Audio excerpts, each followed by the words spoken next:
ओशो को अच्छा नॉलेज था, अच्छा वक्ता भी था, लेकिन वो समाज को दिशा नहीं दे पाया। अब ऐसे जाकिर नायक है, वो क्या कुरान से हदीस से विज्ञान निकाल रहा है। एक तरह से ये चालाकी टाइप ही है, उसको सीधा विज्ञानवाद पे आ जाना चाहिए। बागेश्वर महाराज मतलब सच में भीड़ में वो चमत्कार करके दिखा रहे हैं। भाई जैसे बागेश्वर जो काम कर रहा है, क्या इससे देश सुपर पावर बढ़ जाएगा? अब गीता में, बाइबल में या कुरान में जो हजारों साल पहले थी, वही बात आज है, और 1000 साल बाद वही बातें रहेंगी। अब विज्ञान में 100 साल पहले कुछ था, आज कुछ है, 100-2 साल बाद और कुछ नई नई चीज आएंगी। तो विज्ञान तो एक तरह से चलो वही अपने रास्ते में चल रहा है, तो रास्ते में चलेंगे तो नई नई चीज आएंगी। और धर्म में रहेंगे तो फिर एक बार जो 1500 साल पहले, 2000 साल पहले, 2500 साल पहले, 5 साल उसको लेके बैठ जाते हैं। कई चीजें धर्म में अच्छी भी तो है ना, जिनकी हम बात कर रहे हैं। हो सकता है कि हम धर्म की अच्छी चीजों को अपनाएं। तो इसमें क्या है कि एक तो ये गुट है, तो गुट होंगे तो गुटबाजी होगी। देखो, नैतिकता वैसे कॉमन सेंस का बिंदु है, इसमें कोई धर्म ग्रंथ से लेना देना नहीं है। यहाँ से मान लीजिए आप दिल्ली जा रहे हो और रास्ते में कोई एक्सीडेंट हो गया, तो आप देखते हो यार कोई घायल पड़ा है, तो आप रुक करके उसके कोशिश करते हो उसकी मदद करने की। अब आप इसलिए थोड़ी करते हो यार रामायण में लिखा था या महाभारत में लिखा था या कोई त्रिपिटक में लिख दिया। आपको कॉमन सेंस की बात है, भाई मेरा एक्सीडेंट हो जाए, मुझे कोई घर वाले तो रहेंगे नहीं साथ में। ये शब्द को छोड़ करके और वैज्ञानिक दृष्टिकोण शब्द को ज्यादा प्रचलन में लाने की जरूरत। वैज्ञानिक दृष्टिकोण आने पे भी जनता का यही हाल है। पृथ्वी पे सबसे ज्यादा नुकसान पृथ्वी को, एनवायरमेंट को पहुंचाया है। नुकसान वो किसने पहुंचाया है? वैज्ञानिक।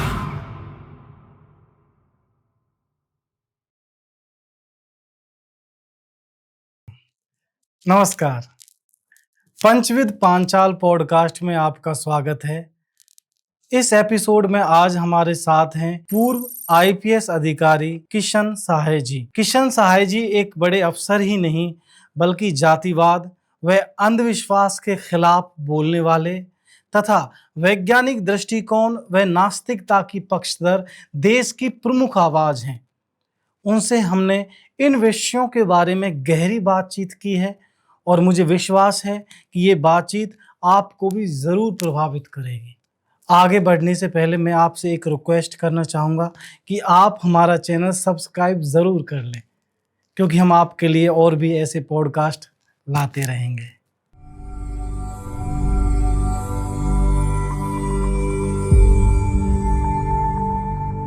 सर, आप नास्तिकता की बात करते हैं और वैज्ञानिक टेम्परामेंट की बात करते हैं। आप हिंदुस्तान में क्या सपोज कर सकते हैं कि जहां धर्म बाहुल्य जो देश है, उस देश में आप नास्तिकता को एक आदमी के लिए किस तरह से समझाएंगे, क्या परिभाषित करेंगे उसको?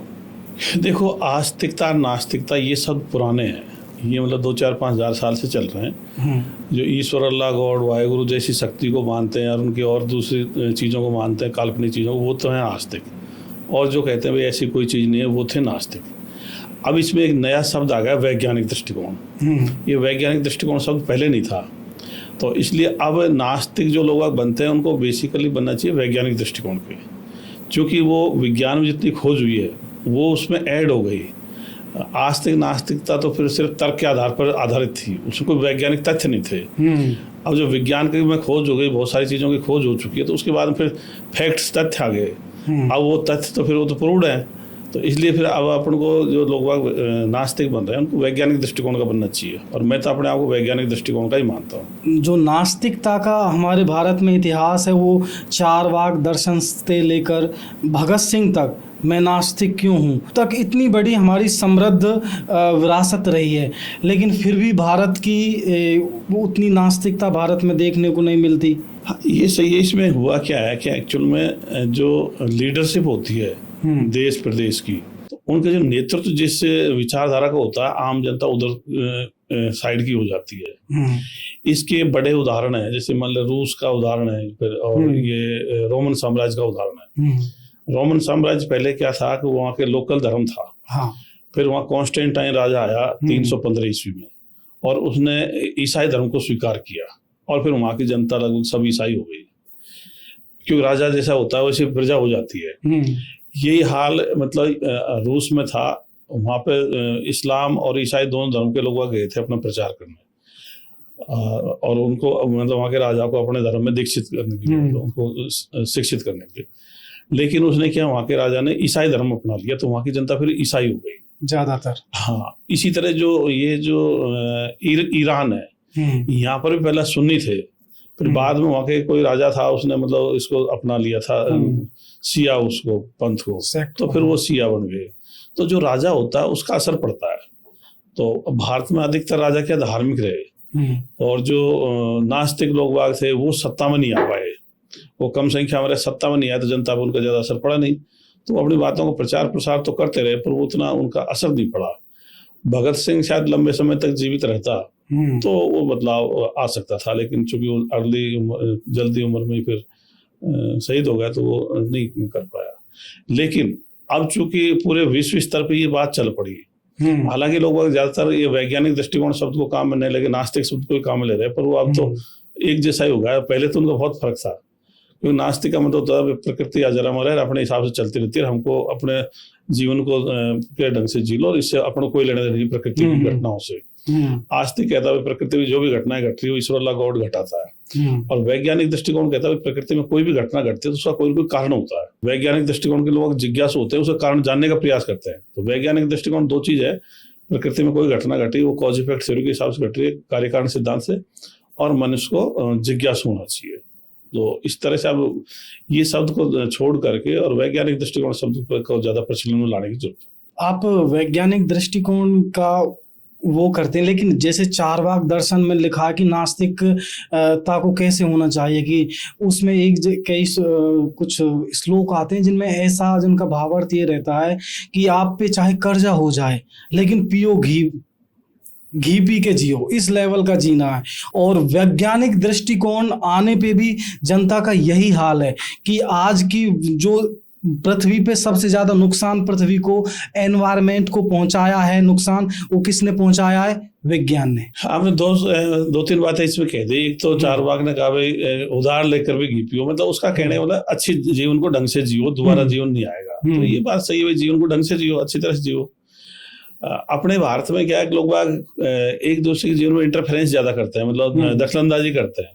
तो मैं तो यही कहता हूँ, दूसरे के जीवन में दखलंदाजी करना भी नैतिकता के खिलाफ है। उसका व्यक्तिगत जीवन होता है, जैसे मान लो कोई क्या खाता है, क्या पीता है, उसका व्यक्तिगत मामला है।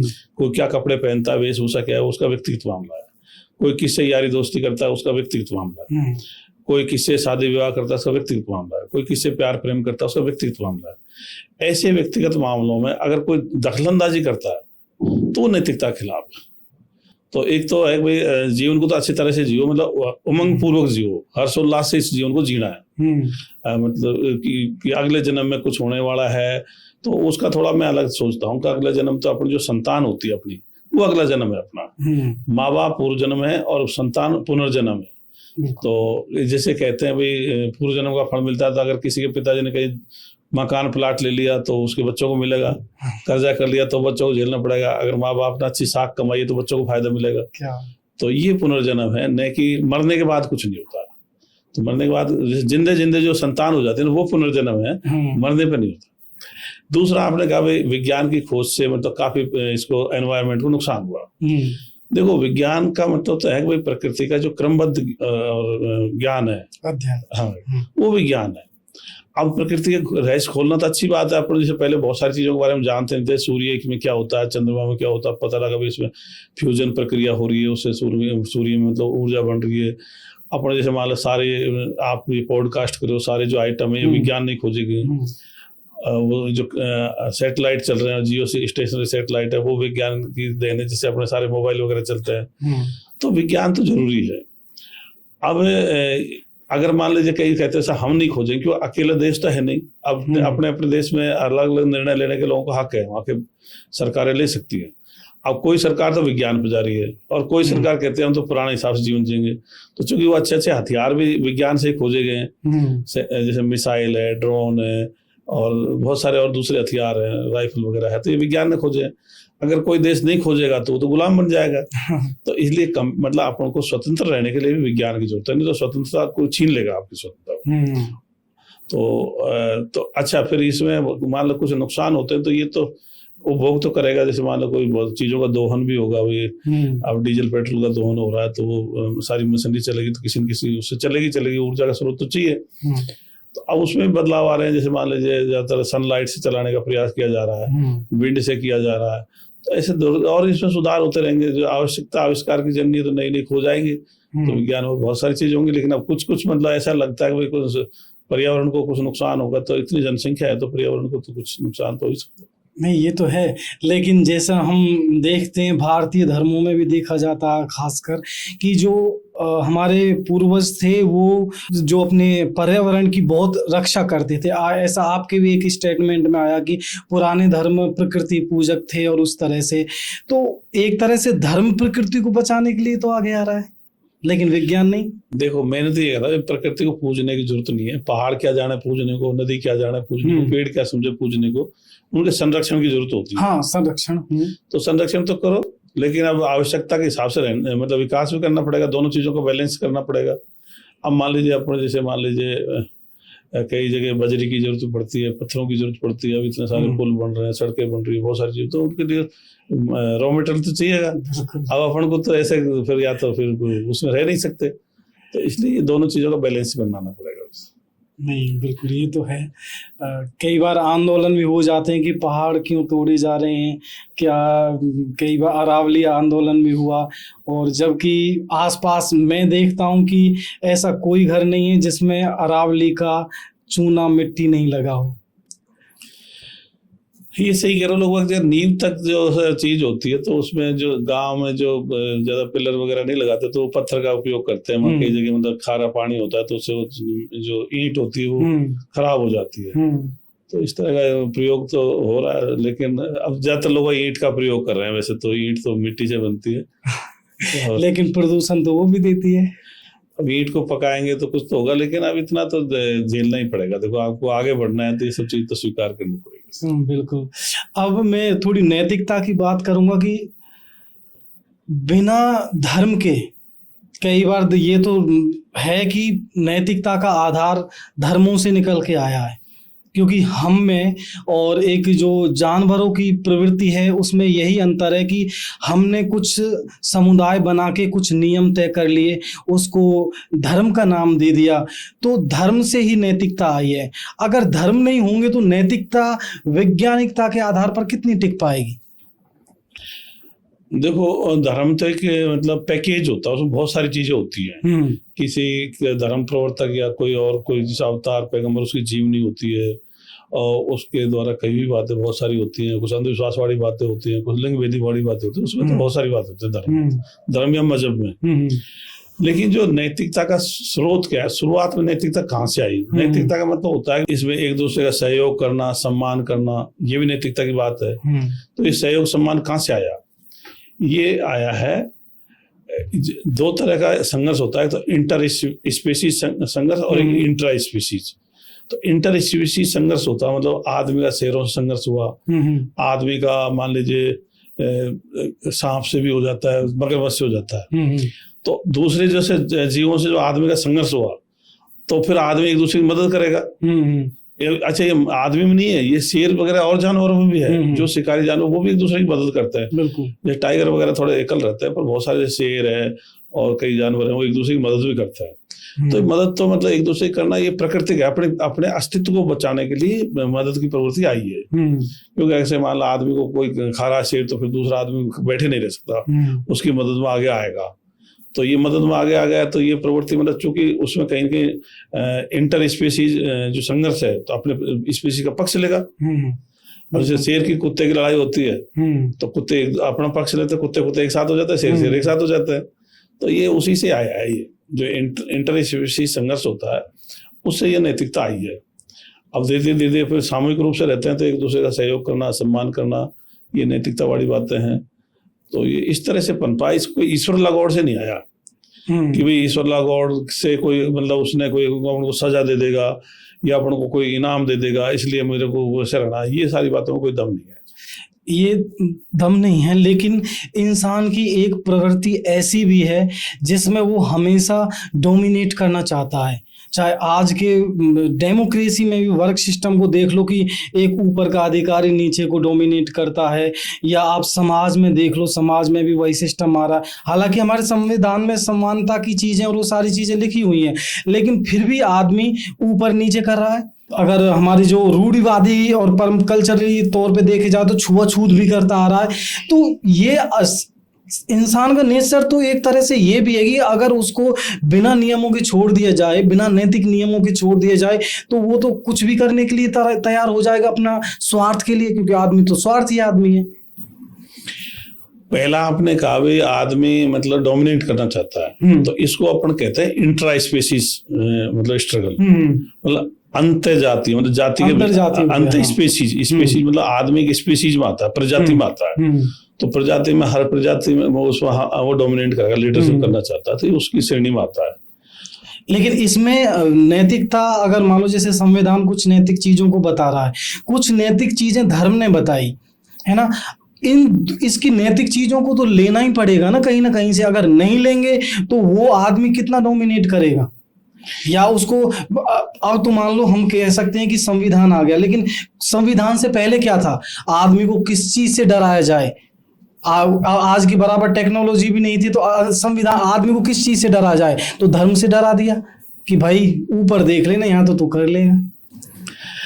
इसमें दिक्कत क्या है भाई? जैसे कह दिया कि ऊपर वाला भगवान अल्लाह गॉड आपको बाद में मतलब मरने के बाद सजा देगा, इनाम देगा, ऐसे लिख रखा है, जन्नत दे देगा, जन्नत दे देगा, या स्वर्ग नरक दे देगा, ऐसी बातें लिखी हुई है।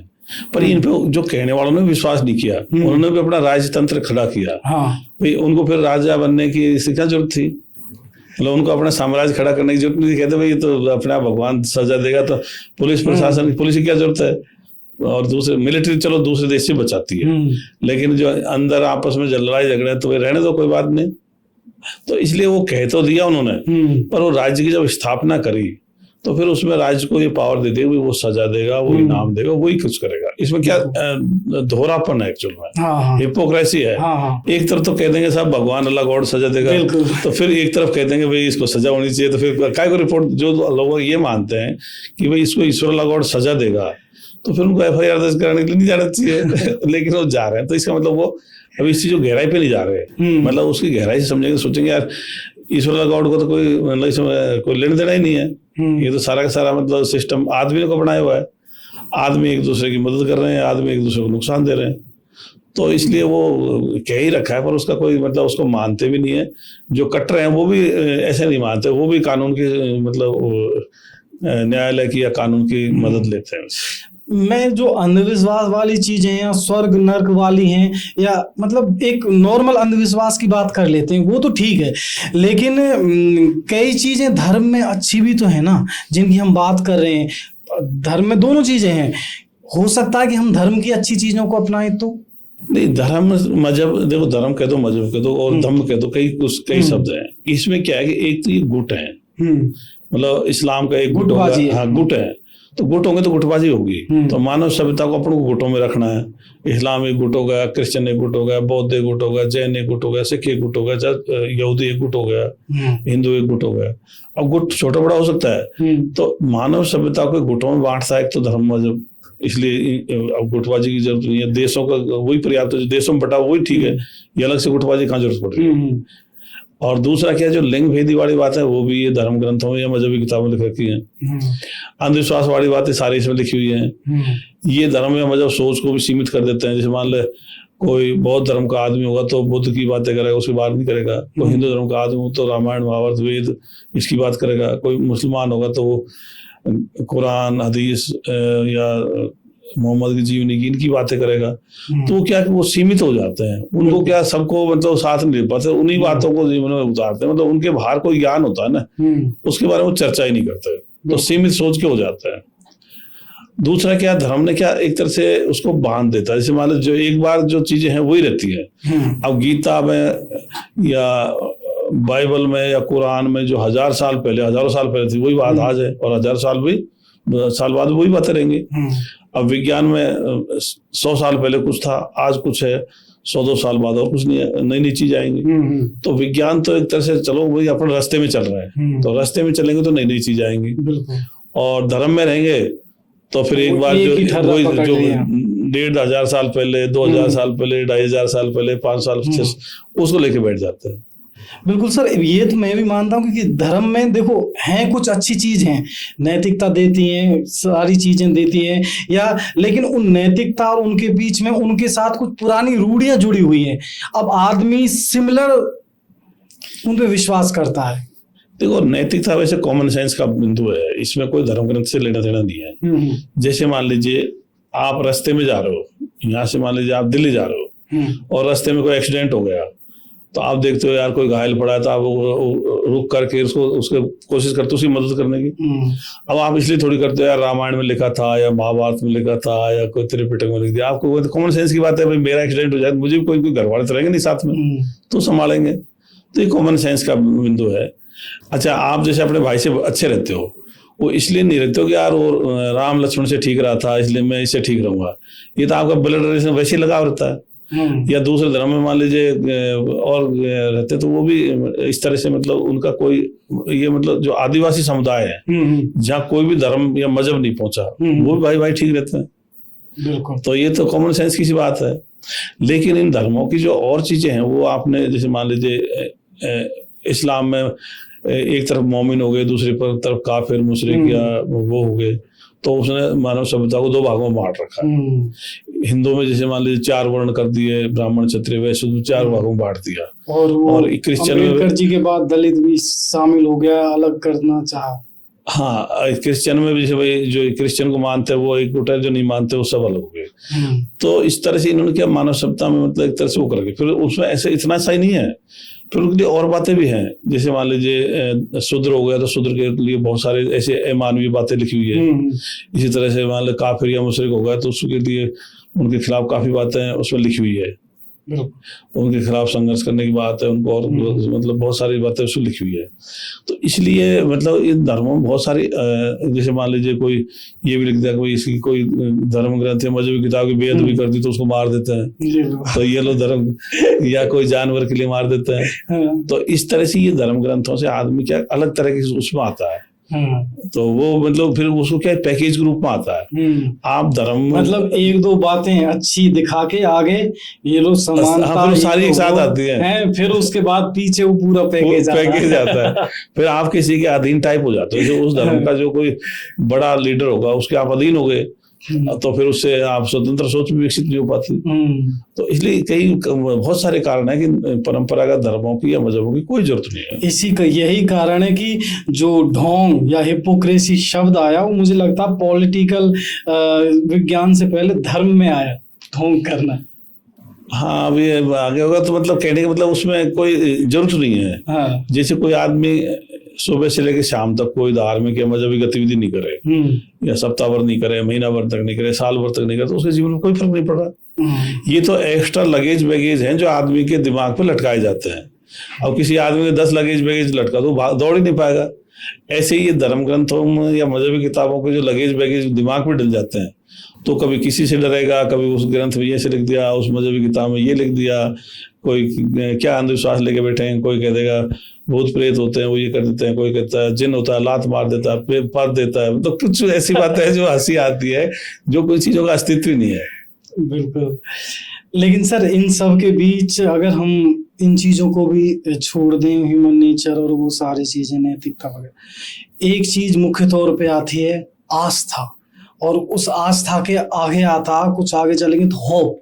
इस मानव को ईश्वर से एक आशा रहती है, एक होप रहती है, और वो होप उसको कई बार नेगेटिव स्थिति में भी, परिस्थिति में भी एक सहारा देती रहती है, या वो कुछ उस चीज को लेके आगे चलता रहता है। तो होप के बारे में क्या कहेंगे? अगर इंसान एक तो पहले ही इतनी टेंशन में, अगर उसको इस तरह की होप भी ना हो, और यहाँ की होप नहीं तो ऊपर की भी बिल्कुल ही हो, वो भी होप ना हो, तो फिर क्या? देखो, आस्था अंधविश्वास का ही दूसरा नाम है। और जैसे आपने कहा भाई उसको, ये तो क्या परवरिश की वजह से होती है। कोई हिंदू होगा तो राम से, कृष्ण से, भगवान से मतलब वो रखता है, कोई मुसलमान होगा तो अल्लाह से रखता है, कोई सिख होगा तो वाहेगुरु से रखता है, इस तरह से वो रखते हैं उसे। लेकिन उससे कोई फायदा नहीं। मान लो आपको कोई परेशानी आ रही है तो उस परेशानी का समाधान करो, होप रखने की कोई बात नहीं है। मान लीजिए कोई कानूनी मामला है तो वकील से मिलो, कोई अड़ोसी पड़ोसी तंग करता तो पुलिस का काम है, उनसे मिलो, कोई और दूसरा परेशानी है तो उनसे मिलो, तो उससे समाधान हो जाता है। और ये फालतू में जैसे मान लीजिए आपका बच्चा नौकरी नहीं लगा और आप सोचते हो मैं ओके हज यात्रा कराऊंगा या दुआ कर लूंगा या मान ले 4 धाम की यात्रा कर लूंगा और बच्चा नौकरी लग जाए, तो इससे कोई फायदा होने वाला बिल्कुल नहीं है। तो ये फाल्स चीज है, मतलब फाल्स चीज को अपन मतलब एक तरह से फाल्स खुशी कह सकते हो इसको। तो उससे कोई मतलब नहीं है, वो तो एक तरह से आप खुद को धोखा दे रहे हो। अगर आप फाल्स चीजों से उम्मीद कर रहे हो भाई इससे मुझे फायदा मिलने वाला है, तो खुद को ही धोखा देना है एक तरह से। तो सर फिर ये जो आजकल मोटिवेशनल गुरु रहते हैं, ये आजकल ये इस चीज़ का बड़ा प्रचार करते हैं कि एफर्मेशन करो और मैनिफेस्टेशन करो, लॉ ऑफ अट्रैक्शन, पॉजिटिव, तो इसका क्या है? ये भी तो एक तरह का आशा रखना या उस तरह का ये कि मेंटलिटी बनाना किसी चीज़ के लिए और फिर उसकी आशा करना। तो और इसको तो कई बार फिर साइंटिफिक और माना जाता है कि कि कहते हैं कि अगर आप अच्छा सोचोगे तो सामने रखा हुआ पानी भी वो अपनी शेप चेंज करने लगता है। अगर यार वो शेप चेंज कर रहा है तो ऐसे तो होना चाहिए कुछ ना कुछ तो। अरे पानी कोई शेप चेंज नहीं कर रहा, ये तो ऐसा है जैसे मान लीजिए कोई काम अपन करता है तो सबसे पहले तो अपने दिमाग में आती है। जैसे किसी बच्चे को सोचना है मेरे को IAS बनना है तो पहले दिमाग में सोचेगा, उसके बाद वैसे प्रयास करेगा। तो मान लो आपका प्रयास मतलब खूब मेहनत कर रहे हो तो आपको सफलता मिल जाएगी। तो इसमें इतना बहुत बड़ा कोई वो से नहीं है, कोई पानी पर असर पड़ता हो, पानी निर्जीव है नहीं। ऐसे कुछ एक्सपेरिमेंट हुए थे कि जिनके पास अच्छी शब्द बोले गए थे उस पानी का स्ट्रक्चर अरे नहीं, ये तो सब झूठी बात है, कोई दम नहीं है। लेकिन ये है कि भाई जैसे कोई भी काम करना है आपको, जैसे मकान बनाना है तो सबसे पहले दिमाग में तो आइडिया आएगा। तो जैसे मान लो आइडिया सबसे पहले दिमाग में आता है, अगर मुझे ये काम करना है, फिर उसके हिसाब से अगर मेहनत करोगे उसी तरह के प्रयास करोगे सफल हो जाओगे। तो वो तो मतलब सिंपल सी बात है, इसको बहुत ज्यादा मतलब मोटिवेशनल क्या, इसको सभी समझते हैं चीजों को। अब मान लीजिए किसी ने बच्चे ने कुछ IIT में जाना है तो उसको फिर उसी तरह सोचेगा यार IIT में तो काफी मेहनत करनी, दूसरे भी कह देते हैं यार बहुत मेहनत करनी पड़ती, तो बहुत मेहनत करेगा, कोचिंग करेगा, उसका हो जाएगा। बात तो सही कह रहे हो। लेकिन आप इनको जो वाइब रहती है, जो आज के जो जेनजी कल्चर में तो और भी ज्यादा है वाइब और उस तरह की चीजें, फीलिंग, नेगेटिविटी आ रही है, पॉजिटिविटी आ रही है, और इनको आप मानते हो? अरे ये कुछ नहीं है, ये देखो शब्दावली लाते रहते हैं अगर शब्द से मतलब लोगों को बेवकूफ, मतलब बेवकूफ तो क्या, लेकिन उनको मतलब नया शब्द ले आते हैं। हाँ। अंग्रेजी का, तो फिर उसको समझाते रहते हैं, 2-4 साल चलता है, फिर एक नया शब्द ले आते हैं। ये तो है। तो ये तो मार्केट सी बनी है। वो एक तरह से अंग्रेजी का नया शब्द लाके वाइब्स लिया है पहले, और कुछ लिया है, तो ये मैनिफेस्टेशन वगैरह इनको अगर हिंदी में समझते तो समझ में आसानी से आ जाता है। लेकिन वो अंग्रेजी के शब्द ला करके फिर उससे 2-4 साल उस चीज को चलाते रहते हैं, फिर नया शब्द ले आते हैं, फिर उसको समझाते रहते हैं। बिल्कुल, ये तो रहता ही है। अब मतलब जो शब्दों की बात हुई और शब्दों के जाल की बात हुई, उसी तरह कुछ समय पहले ओशो का बहुत जिक्र होता था, तो आप ओशो के बारे में क्या सोचते हैं? ओशो का अच्छा नॉलेज था, अच्छा वक्ता भी था, लेकिन वो समाज को दिशा नहीं दे पाया। कारण क्या था, वो विरोधाभासी बातों को साबित करता था। जैसे किसी दिन उसको नास्तिकता के बोलता है तो नास्तिकता को कह देगा पूरे भारत को नास्तिक हो जाना चाहिए। किसी दिन वो आध्यात्मिकता की बात करेगा तो कह देगा पूरे भारत को आध्यात्मिक होना चाहिए। तो वो अब नास्तिकता और अध्यात्म तो विरोधाभासी बातें हैं, अब वो दोनों को जस्टिफाई कर रहा है। अब मान लीजिए किसी ने दोनों उसके भाषण सुन लिए तो वो कहाँ जाएगा? तो समाज ने उसके सारे भाषण सुने, तब उसमें क्या दिशा नहीं मिलती। अपन ने जिसे कहा मानवतावादी विश्व समाज विचारधारा मिशन चला, उसमें हमने लक्ष्य दे दिया भाई समाज को किधर जाना है। अपन ने कह दिया अंधविश्वास मुक्त, वैज्ञानिक दृष्टिकोण युक्त, धर्म या मजहबहीन, जातिहीन, नस्लभेद मुक्त, साहसी, शिक्षित, स्वस्थ और उच्च नैतिक मूल्य वाले मानवतावादी विश्व समाज का निर्माण करना अपना प्रमुख लक्ष्य होना चाहिए। तो लक्ष्य दे दिया उसने, कोई लक्ष्य नहीं दिया। अगर आप उसको पूरा पढ़ोगे तो उसका लक्ष्य तो कुछ है नहीं है, वो तो अपने मतलब ज्ञान बढ़िया है उसको बार बार बता रहा है। तो विरोधाभासी बात तो आज उसको सही कह देगा, किसी दिन उसको कह देगा। अब मान लीजिए आप सुनो कोई किसी वक्ता को, एक दिन कह देगा अन्नदान सबसे बड़ा दान है, दूसरे दिन कह देगा विद्यादान सबसे बड़ा दान है, तीसरे दिन कह देगा रक्तदान सबसे बड़ा दान है, चौथे दिन कह देगा अंगदान सबसे बड़ा दान है। अब वो जो सेंसिटिव आदमी सुनेगा तो सोचेगा यार ये कौन सा सबसे बड़ा कह रहा है। हाँ वो कहता है भाई ये मतलब बड़ा दान है, तो सबसे बड़ा तो ये क्यों होना चाहिए, तो कंफ्यूजन तो क्रिएट हो गई होगा। तो ऐसे ओशो क्या कंफ्यूजन क्रिएट कर रहा था, वो दिशा नहीं दे पाया समाज को। अच्छा ज्ञान होना, अच्छा वक्ता होने के बाद भी कोई समाज को दिशा की तरफ नहीं लेगा। जब कम्युनिस्ट आया था तो वो कह रहा अरे रोको उसको, बंगाल में कम्युनिस्ट आ रहे हैं, नास्तिकता आ रही है, तो एक तरफ कह रहा मेरा बस चल तो पूरे भारत को नास्तिक बना दो। तो फिर ये क्या सही है। बिल्कुल। एक बार तो ऐसा भी था कि नास्तिक देशों में तो उनकी एंट्री बैन थी शायद, पता नहीं तो आज उसके एंट्री बैन की मुझे पता नहीं इसके बारे में। अच्छा ठीक है। तो जैसे ओशो अपने टाइम में रहे, तो अब एक और नाम आता है कि आचार्य प्रशांत, जो मुझे भी कई बार लगता है कि काफ़ी वैज्ञानिक दृष्टिकोण अपनाते हैं और धर्म को उस तरह से दिखाते हैं कि मतलब हो सकता है धर्म की कई परिभाषा हो, है ना, धर्म को सिर्फ अपनी चीज़ बता के प्रमोट करते हैं, वो किसी दूसरे की थोपी हुई नहीं है, और वो साथ में प्रकृति को भी लेके चलते। तो आप इनके बारे में क्या सोचते हैं? देखो वो भी क्या कर रहा है कि एक तरह से सब जाल बुनता रहता है। वो गीता से या वेदांत से विज्ञान निकाल रहा है। अब ऐसे जाकिर नायक है, वो क्या कुरान से हदीस से विज्ञान निकाल रहा है। अब विज्ञान की किताब सीधी अपने पास उपलब्ध है तो वहां से निकालने की जरूरत तो वो शब्दों के अलग दूसरे अर्थ दे देंगे, भाई प्रचलित शब्द है तो उसका तो अलग दे देंगे। तो एक तरह से ये चालाकी टाइप ही है, उसको सीधा विज्ञानवाद पे आ जाना चाहिए। वो क्या एक तरह से भ्रम टाइप पैदा कर देगा, मतलब चीजों को गोल गोल घुमाएगा, आधा घंटे तक घुमाएगा, कोई सीधा एक लाइन का उत्तर है उसमें फिर लास्ट में उत्तर भी कुछ नहीं मिलेगा। तो वो क्या मतलब एक तरह से युवाओं को दिग्भ्रमित कर रहा है। वो विज्ञानवाद से भटका के जब उस तरफ ले जाता है, गीता पे ले जाओ, गीता तो सबने पढ़ रखी है, वही अर्थ है, वो कहता नहीं इसका अर्थ ये है। वो कभी अहम को ले जाता है, अहम शब्द है तो विज्ञान का शब्द ही नहीं है। जो विज्ञान की बात करता है अहम शब्द विज्ञान में आता ही नहीं है। विज्ञान की शब्दावली में ये शब्द ही नहीं आते, चेतना वगैरह ये शब्द ही नहीं है। तो वो तो सजीव के लक्षण हो गए वो आते हैं, सजीव निर्जीव आते हैं, और वायरस भी आते हैं, बीच की योजक कड़ी है, लेकिन ये तो शब्द आते ही नहीं है। तो वो क्या है कि मतलब विज्ञान का ऐसे घालमेल टाइप करके वो कर रहा है, लेकिन वो चलेगा नहीं। दूसरी बात क्या है कि जैसे मान लो गीता पर इस पे लाएगा वेदांत पे, तो नहीं तो उसको मुसलमान मानेंगे उन बातों को, नहीं उन बातों को कोई सिख मानेंगे, दूसरे धर्म वाले मानेंगे नहीं। तो वो तो एक तरह से एक मतलब वो तो ये सोचेगा यार अपने धर्म की सुप्रीमेसी स्थापित कर रहा है। जैसे जाकिर नायक घुमा फिरा के सबसे की बात करके कह देगा भाई सबसे ऊपर तो इस्लाम ही है, अल्लाह इस्लाम की बात कर देगा। और इसी तरह से ये भी घुमा फिरा के गीता की वेदांत की बात कर देता है।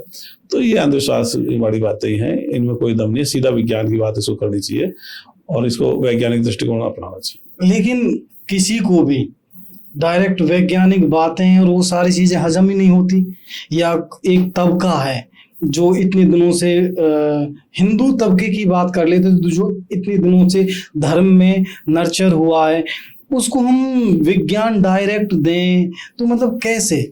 और ये क्या मतलब चाहे ये छोटा आंदोलन चला रहे हैं, कैसा धर्म के अनुसार विज्ञान की तरफ मोड़ रहे हैं, तो ये इसमें क्या बुराई क्या है? मतलब ऐसे तो विज्ञान की धर्म ग्रंथ में है, उसका कोई मेल नहीं है। मतलब वो क्या कि मैं शब्दों के अर्थ बदलूंगा, जो ये शब्द है मैं इसका कुछ दूसरा अर्थ निकाल दूंगा, तो वो तो कोई उसका फायदा नहीं। फिर कुरान वाले अपना अर्थ निकालेंगे, वो कुरान हदीस से विज्ञान निकालेंगे, तो वो फिर नहीं तो पूरे लोग एकजुट हो पाएंगे इससे। और विज्ञान की जो सीधी किताबें अपने पास उपलब्ध है, तो हम उनका अर्थ क्यों निकालते डोले भाई? अपने पास जैसे मान लो BSc MSc BTech MTech MBBS वगैरह सब, या एग्रीकल्चर वगैरह की सारी किताबें उपलब्ध है अपने पास। तो फिर अपने इनको मतलब कैसे क्यों जोड़ते? तो थर्ड क्लास से तीसरी क्लास से चालू हो जाती है विज्ञान किताबें, तो उनकी कोई जरूरत नहीं है। ये तो क्या फिर उस तरह से भ्रम पैदा हो जाएगा और वो अंधविश्वास को मतलब लपेट के दे रहे हैं। तो मेरे समझ में ये नहीं आ रहा, आप मतलब विज्ञान और धर्म को एक साथ में क्यों रखना? हमें हो सकता है कि धर्म का वो सहारा ले रहा हो वैज्ञानिक टेम्परमेंट स्टेबल करने के लिए, तो ये तो अच्छी बात हुई। अरे तो विज्ञान की सीधी बात करो ना, घुमा फिरा के बात करने की कहाँ जरूरत है? फिर उसका उन शब्दों के अर्थ बदल के इतना घुमाने फिराने की जरूरत नहीं। मैं बताता हूँ, वो ये समझ रहा है कि भारत की जनता कुछ नहीं समझती, मतलब बहुत कम जानती है, भाई मैं बहुत ज्यादा जान गया, लेकिन ऐसा कुछ नहीं है। भारत की जनता भी अब सब चीजों को समझ रही है। मतलब अपने जो 10वीं तक तो आमतौर पर लोग पढ़े, कोई ज्यादा नहीं पढ़ा, तो 80% लोग तो पढ़े लिखे हैं, तो उन्हें विज्ञान की बातें पढ़ रखी हैं। दूसरा क्या, टीवी में देखते हैं, अखबारों में पढ़ते हैं, आपस में चर्चा भी करते हैं, लोग उतना ही नहीं करते जितना पढ़ते हैं, आपस में बातें भी होती है, चर्चा भी होती है। तो बहुत सारी बातें हैं कि लोग परिचित हैं। अब उनको सीधी बात करो, अब अपने विज्ञान, मतलब जैसे मान लो गीता में से निकालेंगे, फिर मुसलमानों से क्या जाके कहोगे आप, हमारी गीता में भी या वेदांत विज्ञान है, फिर वो अपने कहते हैं हमारे कुरान या हदीस में भी विज्ञान है, तो फिर वो बैठेगा ही नहीं। अपने देश में एक धर्म भी नहीं है, जैसे मान लीजिए इस्लामिक देश है, वहां चलो एक ही धर्म होता है, तो एक धर्म को अपन टैकल कर लो, लेकिन यहाँ तो काफी धर्म है, मतलब कई मजहब है, तो ये बैठेगा ही नहीं। तो कुल मिला के मैं कह रहा हूँ विज्ञान की बात सीधी करो, जैसे मैं काफी 10-12 साल से कर रहा हूँ, तो मेरे से मतलब इंडिया में मतलब काफी लोग जुड़े हैं भारत में। राजस्थान में 70-80% गांव से लोग जुड़े होंगे, तो इसलिए लोग समझ रहे हैं। अब मैं उनको सोचूं ये तो कुछ नहीं जानते और मैं बहुत जानता हूं, तो इसका मतलब मेरे मन में मतलब थोड़ी गलतफहमी है। मैं ये मानता हूँ सब लोगों ने मतलब पढ़ाई लिखाई, दूसरे से मिलना जुलना, बातचीत के द्वारा बीए तक का नॉलेज हो गया एक तरह से। अब अपन को थोड़ा सा फर्क एमए वाला है तो या एमएससी वाला है, उसको दूर करना है, इतना सा गैप मान सकते हो, इससे ज्यादा गैप नहीं है। तो लोग बागों को सीधा ही बातें करने से ज्यादा ठीक है, घुमा फिरा के बातें करेंगे उनको कंफ्यूजन पैदा हो जाएगा। वो क्या, ये प्रशांत कुमार है जो क्या एक तरह से कंफ्यूजन पैदा कर रहा है लोगों में, तो वो तो दिग्भ्रमित भ्रमित कर रहा है, वो सीधी बात करता ही नहीं है। उसका वो लोग पता नहीं कैसे संतुष्ट हो जाते हैं, नहीं तो वो खुद भी बातों को इतना घुमाता है, जैसे मेरे से आप पूछोगे इतनी सारी बात हो जाएंगी अपनी, और वो उससे अगर करोगे तो आधा घंटा में एक ही पॉइंट को घुमाता रहता है। तो सीधी बात करनी चाहिए, मतलब अपनों क्या कभी ये शब्द जाल बुनना, इसकी जरूरत नहीं है। और लोगों कम समझदार हैं ऐसा भी नहीं समझ, भाई कम धीरे धीरे समझ जाएंगे। आप सीधी बात तो करो, आप जैसे आप हिंदी भाषा बोलते हो हिंदी वाले समझ जाएंगे। भाषा का फर्क है तो अलग चीज है, जैसे मान लो मैं अपन बात कर रहे हैं तो हो सकता है तमिलनाडु वाले कम समझे, या मान लीजिए कन्नड़ में जैसे कर्नाटक वाले कम समझे, भाषा का फर्क तो हो सकता है। हालांकि अपन तो ये भी कहते हैं लोगों से कि भाई इनका आप भाषा कन्वर्ट करके भी वहां जाने दो, ताकि वो भी अपने समझे, चाहे मेघालय मणिपुर में जो वहां भी जाने दो, चाहे भाषा में अगर मान लो जिस भाषा में वो समझते हैं उसी भाषा में जाने दो। तो लोगों को मतलब विज्ञानवाद पे सीधा लाने की जरूरत है, उनको इधर उधर घुमा फिरा के उसकी कोई जरूरत नहीं है, उससे एक भ्रम पैदा हो जाएगा और कोई फायदा कुछ नहीं मिलेगा। जैसे मान लीजिए मैंने जैसे कहा भाई ओशो ने खूब तो अपना जीवन दिया लोगों को खूब, लेकिन उसका फायदा नहीं मिला कि वो भ्रम पैदा करता रहा, कभी किसी की तारीफ करता दूसरे दिन उसी के खिलाफ बोलने लग जाता। बिल्कुल, लेकिन फिर वही क्वेश्चन आता है कि डायरेक्ट विज्ञान को लोग कैसे एक्सेप्ट करें, क्योंकि इतने दिनों से मन में उनके वैचारिक द्वंद्व रहता है। देखो एक्सेप्ट कर तो रहे, जैसे मान लो बीमार पड़ते पहले जैसे देवी देवताओं के मतलब तांत्रिक के पास ले जाते हैं, आजकल तो जा रहे हैं हॉस्पिटल में। पहले 80-100% ही लोग मतलब सांप वगैरह काटता था तो वहां जाते थे, अब तो 60-70% लोग सीधे हॉस्पिटल आ रहे हैं। तो वो तो समझ रहे हैं चीजों को, वो इतने अनसमझ थोड़ी है कि उनको मतलब अपना 10-5% का गैप तो ठीक है, लेकिन अब ऐसा नहीं साहब, मैं तो पहाड़ की चोटी पे खड़ा हूँ, सारे पहाड़ के नीचे खड़े हैं, वो एक आध कदम ही पीछे मारो, उनको इतना पीछे मारने से कोई फायदा नहीं है। सर उनसे तो काफी अच्छा है, क्योंकि देखो ये तो आप अभी भी मानोगे कि सोशल मीडिया अंधविश्वास का अड्डा बना हुआ है फिलहाल भी, काफी चीजें, क्योंकि अंधविश्वास पहले से ज्यादा स्प्रेड और हो रहा है, खत्म होने की जगह सोशल मीडिया के थ्रू, और आप वो जानते हो कि वो कैसे स्प्रेड हो रहा है। तो आप इस पे क्या दोगे कि जो अंधविश्वास क्या बढ़ रहा है सोशल मीडिया से?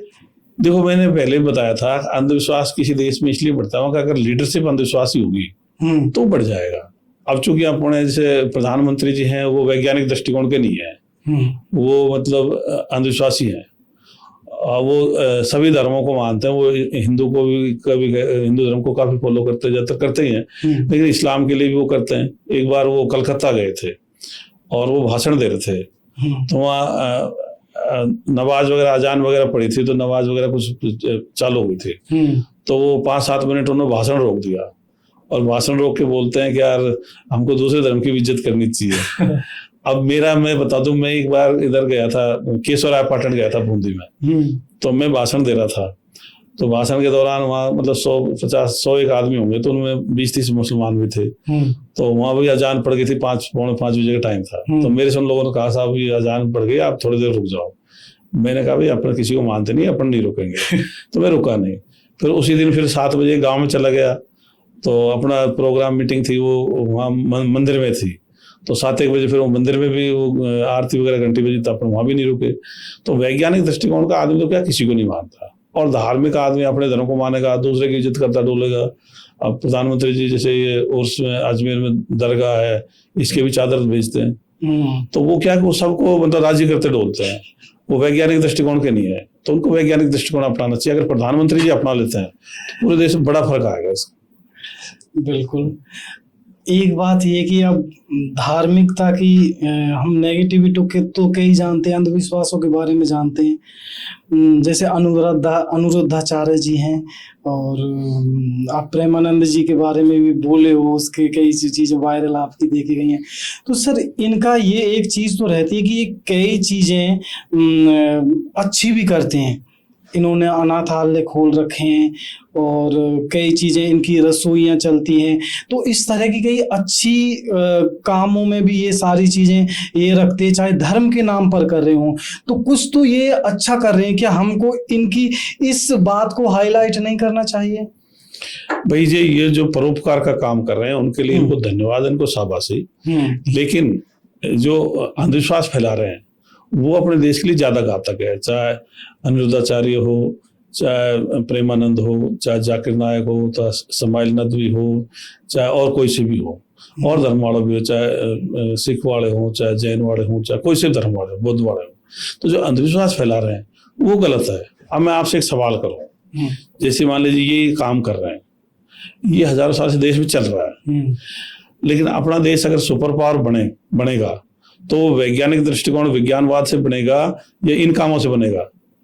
बनेगा तो वैज्ञानिक दृष्टिकोण। तो बस, तो अपन को क्या बड़ा मतलब अपना लक्ष्य बड़ा होना चाहिए। ये भी ठीक है, आपस की मदद में अपन उसकी तारीफ करते हैं, उसकी बढ़ाई करते हैं, लेकिन वो काम मतलब उस लेवल का नहीं है जो अपने देश को मतलब अपन को रूस से बचा ले, मतलब चीन से बचा ले, कभी आक्रमण हो जाए तो, या पाकिस्तान से बचा ले, उस दर्जे का नहीं है। तो अपन तो ये चाह रहे हैं अपन रूस से, चीन से, अमेरिका, इनसे आगे निकले। तो उस काम से नहीं निकलेंगे। वैज्ञानिक दृष्टिकोण का प्रचार प्रसार होगा तो फिर देश में क्या विज्ञानवाद बढ़ेगा। क्योंकि जो विज्ञान तकनीक रूप में कोई अगर पेड़ बनाएंगे तो उसकी जड़ तो वैज्ञानिक दृष्टिकोण है। अब वो जड़ नहीं होगी तो फिर वो पौधा वैसे जीरो हो जाएगा, मतलब खत्म हो जाएगा। तो इसलिए अपनी ये सारे ये जो लोग आ गए इनके पास काफी फैन फॉलोइंग है, ये भी वैज्ञानिक दृष्टिकोण को बढ़ावा दें, वैज्ञानिक दृष्टिकोण के प्रचार प्रसार में अपने साथ आ जाए। बिल्कुल, ये चीज भी है, क्योंकि अगर हमारा देश उस तरह का टेम्परामेंट अपनाता है और इतने पैसा वाला होता है, क्योंकि ऑब्वियस है अगर रिसर्च एंड डेवलपमेंट ज्यादा होगी तो पैसा भी देश में अच्छा आएगा, सारा कुछ है, तो इन चीजों की बहुत कम जरूरत पड़ेगी जहां तक। ये भी है ये तो फैक्ट है वैसे। लेकिन मेरा बात ये रहेगी अब, क्योंकि आप इस पे भी मुझे पता और भी बोल सकते हैं, लेकिन मैं अंधविश्वास पे दोबारा खिंच के जाना चाहूंगा कि आदमी अंधविश्वास कैसे छोड़े। देखो अब मैं एक एग्जांपल ले रहा हूँ बागेश्वर महाराज का। बागेश्वर महाराज मतलब सच में भीड़ में वो चमत्कार करके दिखा रहे हैं, लोगों के सामने चमत्कार करके दिखा रहे हैं, उनके नाम बता रहे हैं, गांव बता रहे हैं वगैरह, और लोगों को क्या चाहिए, अरे वाह ये तो चमत्कार हो रहा है, और यहीं से क्या पता, यहीं से मेरा जो होप है ना, लोगों को आस्था है, होप है कि यहाँ से कुछ ना कुछ मेरा सुधार हो वगैरह। अब जो सामने आपके चमत्कार हो रहा हो तो आप क्यों नहीं विश्वास करेंगे, चाहे वो अंधविश्वास ही क्यों ना हो। भाई जैसे बागेश्वर जो काम कर रहा है, क्या इससे देश सुपर पावर बढ़ जाएगा? क्या विज्ञान तकनीक में प्रगति कर जाएगा? कोई फर्क नहीं पड़ेगा। आप मान लीजिए वहां जाके आपका नाम बता रहा था, आपका नाम आपको पहले से ही पता है तो लोग बाग मैं तो यूँ समझता रही ये क्यों ऐसा अपने वहां जाके क्यों पूछ रहे हैं, खुद के बारे में सारी जानकारी होती है, तो ये निरर्थक है। उससे जाके अपने बारे में पूछना निरर्थकता है, कोई उसका औचित्य नहीं है, कोई फायदा नहीं है। तो इसलिए वो कैसे सूचनाएं जुटाता है उनका अपना तंत्र हो सकता है, और ये सबको पता है। भाई श्याम मानव ने उसको चैलेंज किया था तो वहां से फिर भाग आया था, मतलब चला आया था, बाघ ने सब तो चलाया, मतलब उसको चैलेंज को स्वीकार नहीं किया। ये जहाँ खुद के आश्रम होते हैं, यहाँ इनका क्या अपना पूरा नेटवर्क होता है, खुद की भीड़ होती है, फैन फॉलोइंग होती है। वहां के कोई दूसरा फिर करता तो झगड़ा टंटा हो जाता है, वो अपना मैनेज करके रखता है, लेकिन वहां जाके कोई करेगा नहीं अगर उसको। लेकिन सर उसके पीछे मीडिया, लेफ्ट राइट सब, मतलब जो भी वो उसके विपक्षी कई पीछे लगे हुए हैं तो कि कैसे इसकी वो आंट पकड़ी जाए, लेकिन कोई पकड़ भी नहीं पा रहा है। देखो वो एक बार में नहीं बताता, लोग जाते रहते हैं तो उनकी बातें वो मतलब सब पता कर देते हैं, वो बहुत सारे उनके आदमी होते हैं। हम तो ये माने भाई इसका कोई जैसे राष्ट्रीय स्तर पर उपयोग हो, जैसे मान लो पहलगांव की घटना हुई, उसके बारे में वो बताता, बिल्कुल, या मतलब अभी भी एक आतंक की घटना हुई थी तो उसमें बताता, या प्लेन क्रैश हुआ, हाँ, या और भी बहुत सारी देश की जो देश को प्रभावित करने वाली बात, अब जैसे मान लो रिसर्च है, इसमें ये बताया कुछ नई नई खोज बताया तो भारत मतलब हथियारों में आगे निकल जाए ऐसे तो होता नहीं रहा, तो लोगों को नाम पते बता देना ये कोई बहुत बड़ी बात नहीं है, वो अपना उसका सिस्टम होता है, उस तंत्र होता है, सिर्फ तंत्र हो गया। इसी तंत्र में हम आगे चलें तो हम अंबेडकर जी के बारे में थोड़ा और जिक्र करना चाहेंगे कि अंबेडकर जी ने समाज पे क्या प्रभाव डाला, आप अपनी तरफ से बताएं कुछ। देखो जो समाज का कमजोर तबका था जिस पर हजारों साल से मतलब वो था, तो उनके पक्ष में खड़े हुए, उससे फर्क हुआ, और उन्होंने जातिहीन समाज के लिए बोला था। तो मैं भी ये कहता हूँ जातियां खत्म ही होनी चाहिए, और तो उन्होंने मतलब काफी अपने विचार प्रकट किए, तो काफी हद तक ठीक है। लेकिन जाति विहीन मतलब उनका भी एक तरह से रहा कि धर्म जाति को खत्म करना चाह रहे थे, लेकिन फिर भी एक धर्म से द्वेष बना लिया और फिर वो कन्वर्ट हो गए किसी दूसरे धर्म में।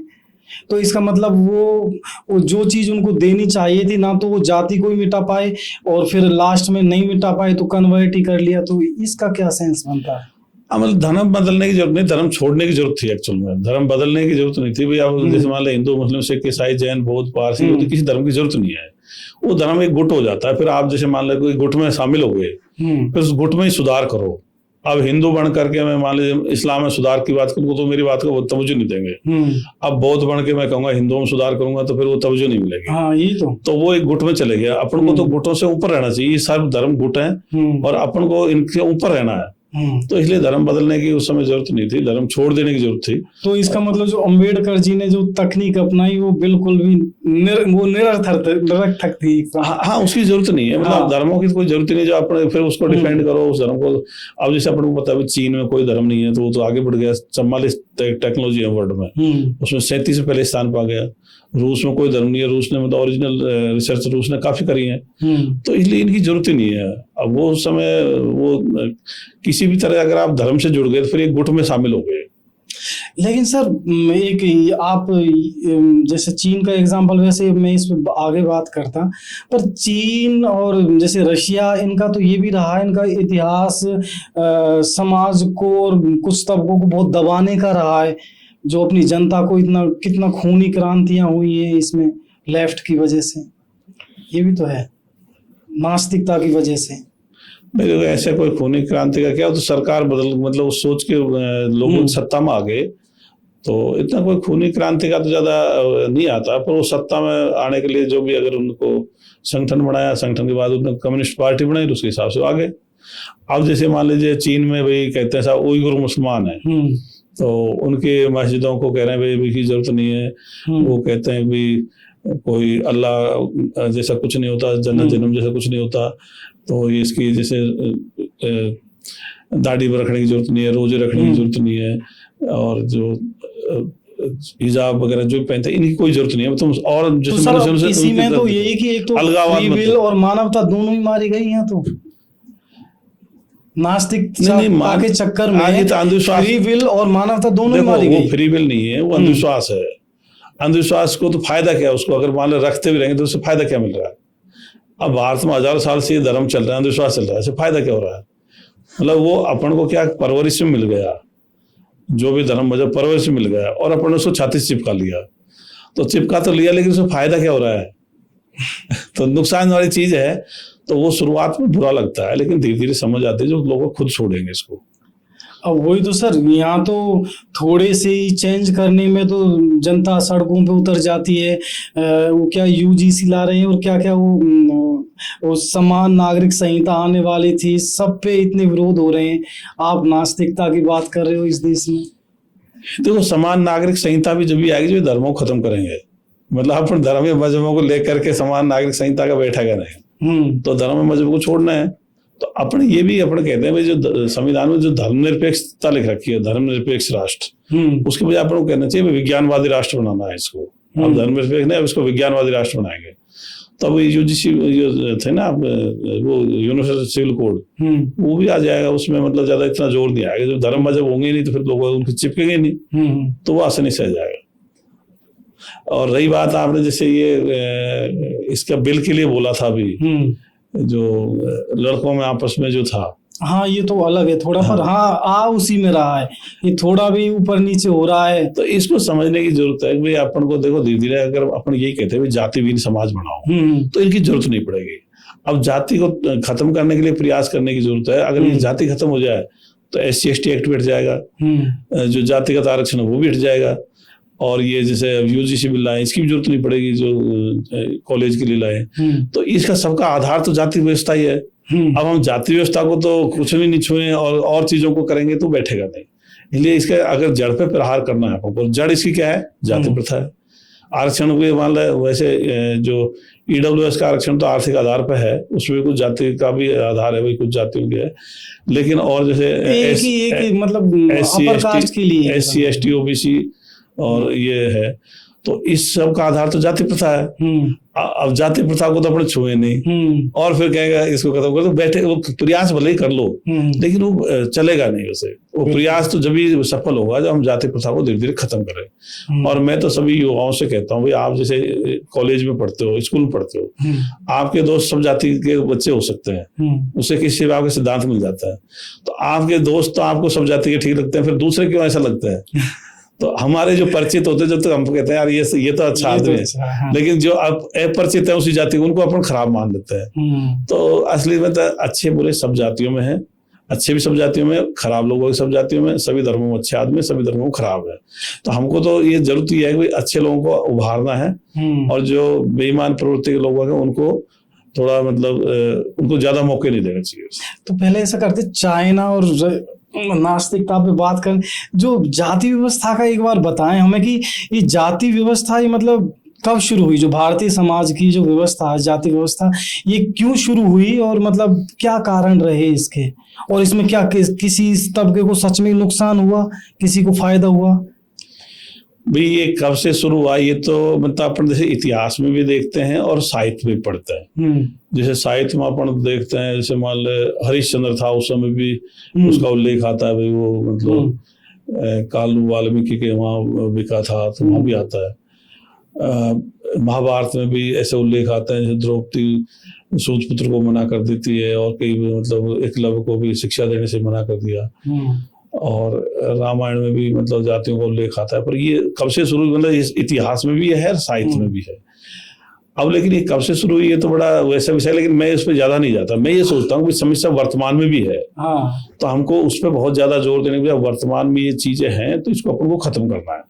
तो चूंकि ये धर्म ग्रंथ, जो हिंदू धर्म ग्रंथों में इनका उल्लेख आ रहा है, तो इसलिए अपन कहते हैं कि जरूरत नहीं है। जैसे इस्लामिक ग्रंथ में तो, जैसे मान लो कुरान में, हदीस में तो मोमिन काफिर का उल्लेख आता है। मोमिन है, काफिर धर्म से अलग है, उनके साथ संघर्ष करना है।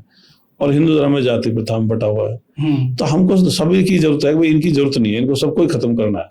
तो जो धर्म ग्रंथ है, मजहबी किताबें, इनको छोड़ देंगे तो ये मतलब उनको पढ़ने में नहीं मिलेगा, और तो उनका स्रोत खत्म हो जाएगा पढ़ने में। तो इनको छापने की जरूरत नहीं है। इनका जितना ऐतिहासिक पार्ट है, इतिहास वाला पार्ट ले लो बस, जो से अपन को इतिहास की जानकारी हो जाए उतना ठीक है, उसके बाद इनकी जरूरत नहीं है। तो इतिहास में कब से शुरू हुआ, ये तो बड़ा टफ विषय है। इसको तो मतलब इतिहासकार इसका अच्छे ढंग से जवाब दे सकते हैं। लेकिन वर्तमान में भी है, और इससे अपन में वैमनस्यता भी है, बंटवारा भी है। कई एक वर्ग है जो काफी परेशानी महसूस कर रहा है, मानवीय व्यवहार झेल रहा है, अभी भी झेल रहा है, हमारे रहते हुए झेल रहा है।